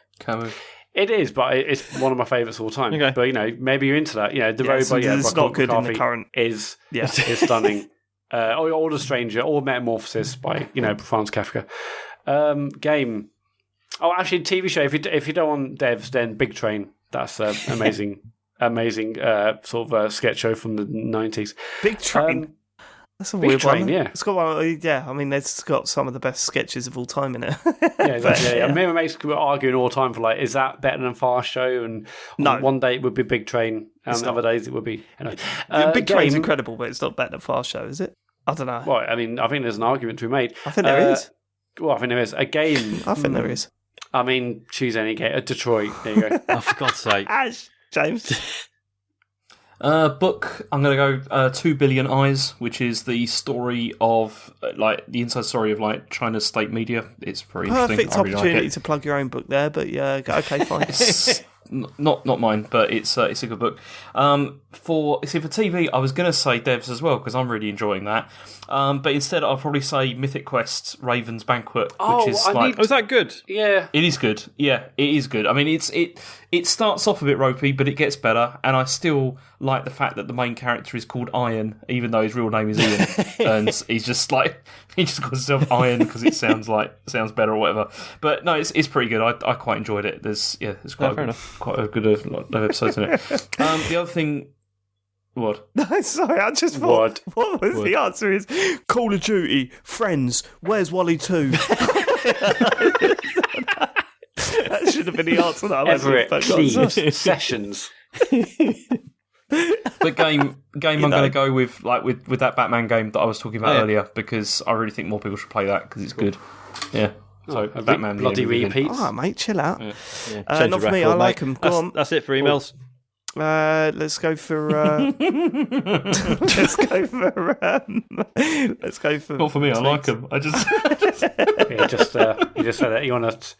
Don't if you haven't got one ready, don't. God. Is this Office references again? Yeah, it's Office references. Oh, is it? There's been about 5 or 6, hasn't there? Is it? Dave, when you sent me that GIF earlier from the Office, I was so tempted to reply, going, "Sorry, what's this from?" You've charmed me. Oh, Go on. explain it to him later. Daniel Moore. Will the next gen consoles come with a packing title, or will you have to lay it on our £50 to buy a game looking at you Switch to play on day one? What will those packing titles be? The packing titles are gone now, aren't they? Well, when was the last anymore. Fuck it. Yeah, well, okay, so when was the last packing title? They usually come later in the console's life, don't they? They No, very rarely launch them. Wait. Wii Sports. Yep. That was the last one, wasn't it? Nintendo Land, did that not come with the Wii U? Not necessarily. No, it did not. Nintendo Land did come with a Wii U. Wasn't it only in Europe? But it still counts. Black one, didn't it? Yeah, I would say Nintendo Land. Yeah, that came with the Wii. No, did it only come with the premium, or did it come with the it came with the black version of the console, I'm very sure. Oh, but not the white whatever one. That was called. The Elite one, I don't know. No, I guess packings are gone now. And yeah, things like Game Pass, now you get like a 2-week or a month trial of Game Pass, and that is the packing things. Yeah, why do you need it? Yeah.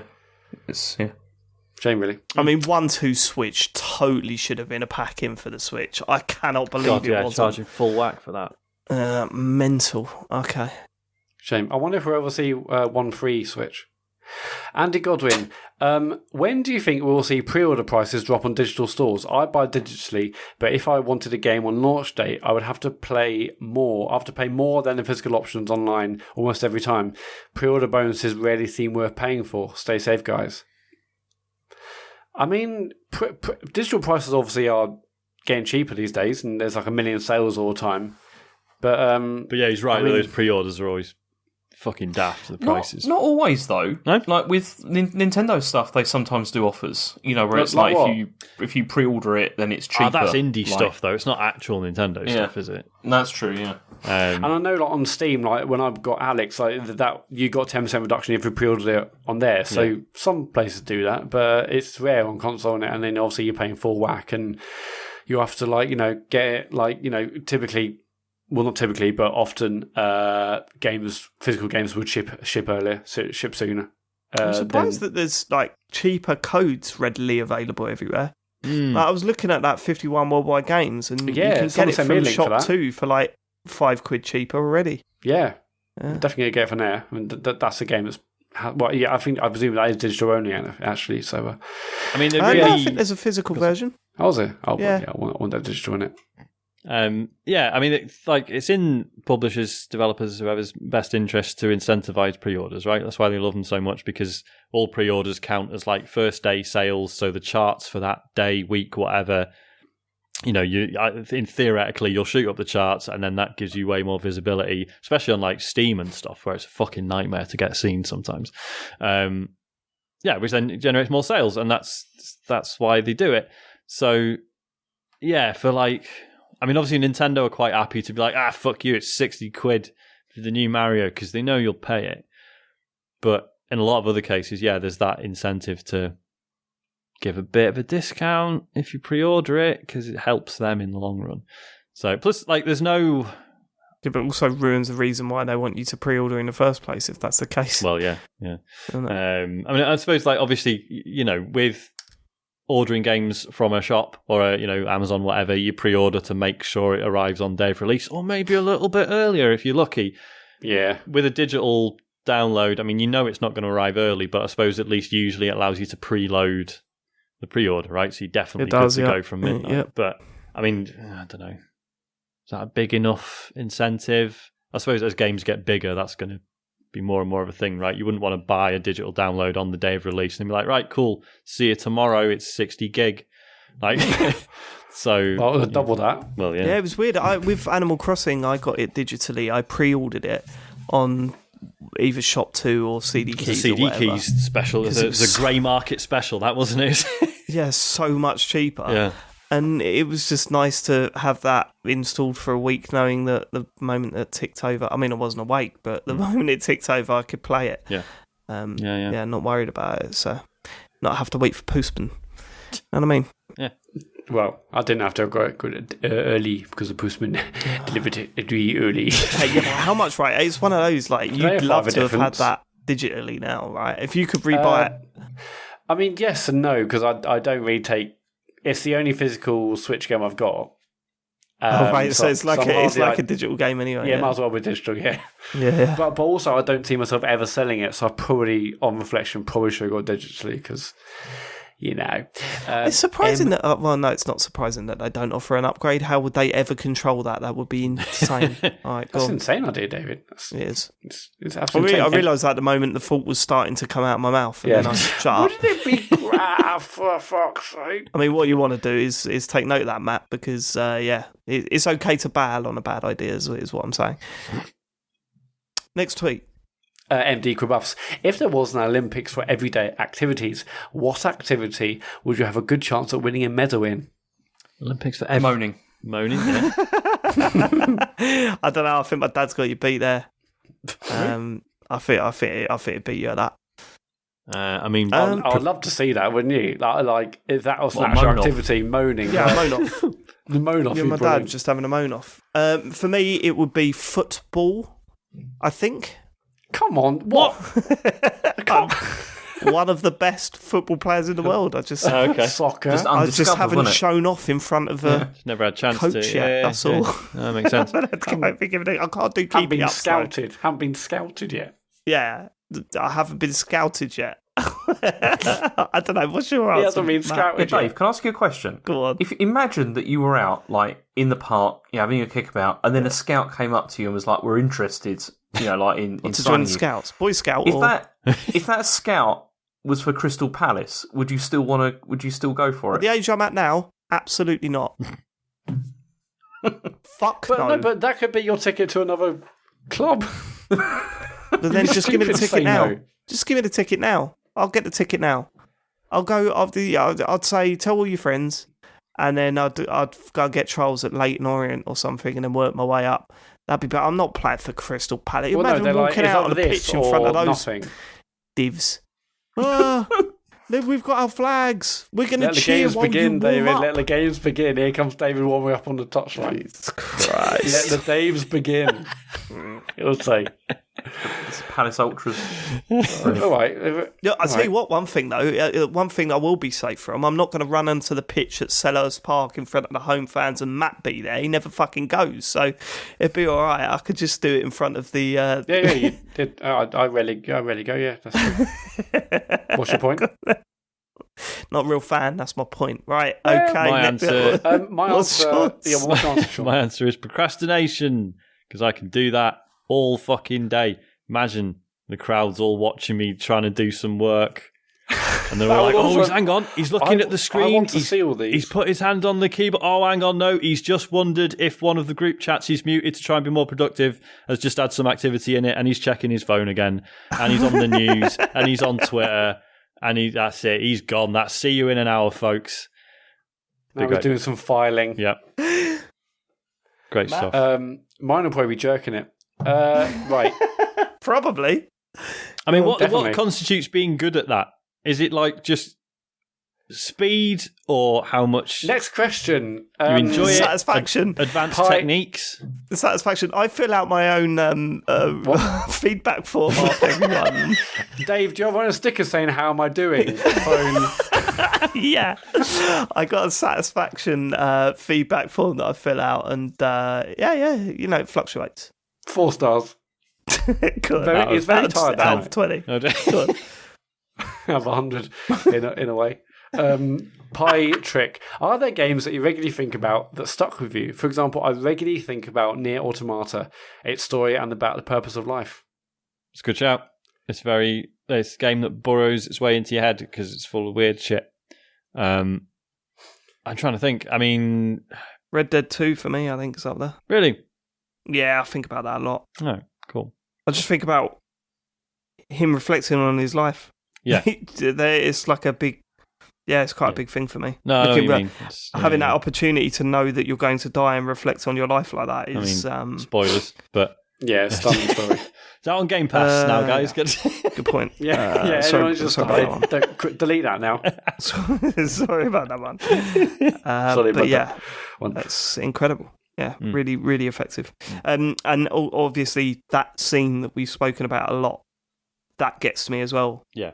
Because the instant where he realises what's going on and then realises everything that he was planning on is not happening is... Bad. Well, good, but bad, yeah. I mean, it makes you think. It certainly does. I'm going to say it again, Wonder Song, because it's a good reminder that most people who are horrible are actually just usually scared or misled or otherwise vulnerable, and they're just showing it in the worst possible way. And yeah, it's good. I like it. James, do you want to say Batman now or after I was going to actually? Yeah, I was going to say that. Doesn't matter to get a crowbar third mention of that game. Most recent one's played, that's it. Top quality game. Mine is definitely Walking Dead finale. Walking Dead season 1. That's what a game. What about Tetris? Same fact. Less emotional. About it, mate. There's no emotions in Tetris. That's not true, because I played Tetris Effect again this week because it's come out on the Oculus Quest and it's still fucking wicked. Is it? Are there any other differences other than the fact it's on Quest? Same game, but yeah, it still looks great. Still sounds great. Like those first few levels, man. Fuck me. Actually, about to that one game. The fire party. What was the fucking? I was thinking the other day actually. Really could do with a Life is Strange game right now. Oh my god, I was thinking that too. I was thinking it'd be perfect right now. Yeah. What are they doing? They're making another one. They work from home. Yeah, they work from home. What the subject's going to be about? I've just got a feeling that this might be. Yeah. Okay. Go on. It's called Home is Strange. That's it for tweets. Isolation is strange. Right. Okay. Lockdown is strange. Let's hear about what happens if you've got Amazon Prime. Go on. Okay, right. Friday night at 9, James is streaming Dreams. He enjoyed that on Friday, didn't you, James? It was good, yeah. It was good. Nice one. On Saturday, if you're $10 and above Patreon, we are doing this month's Talks Over live on YouTube.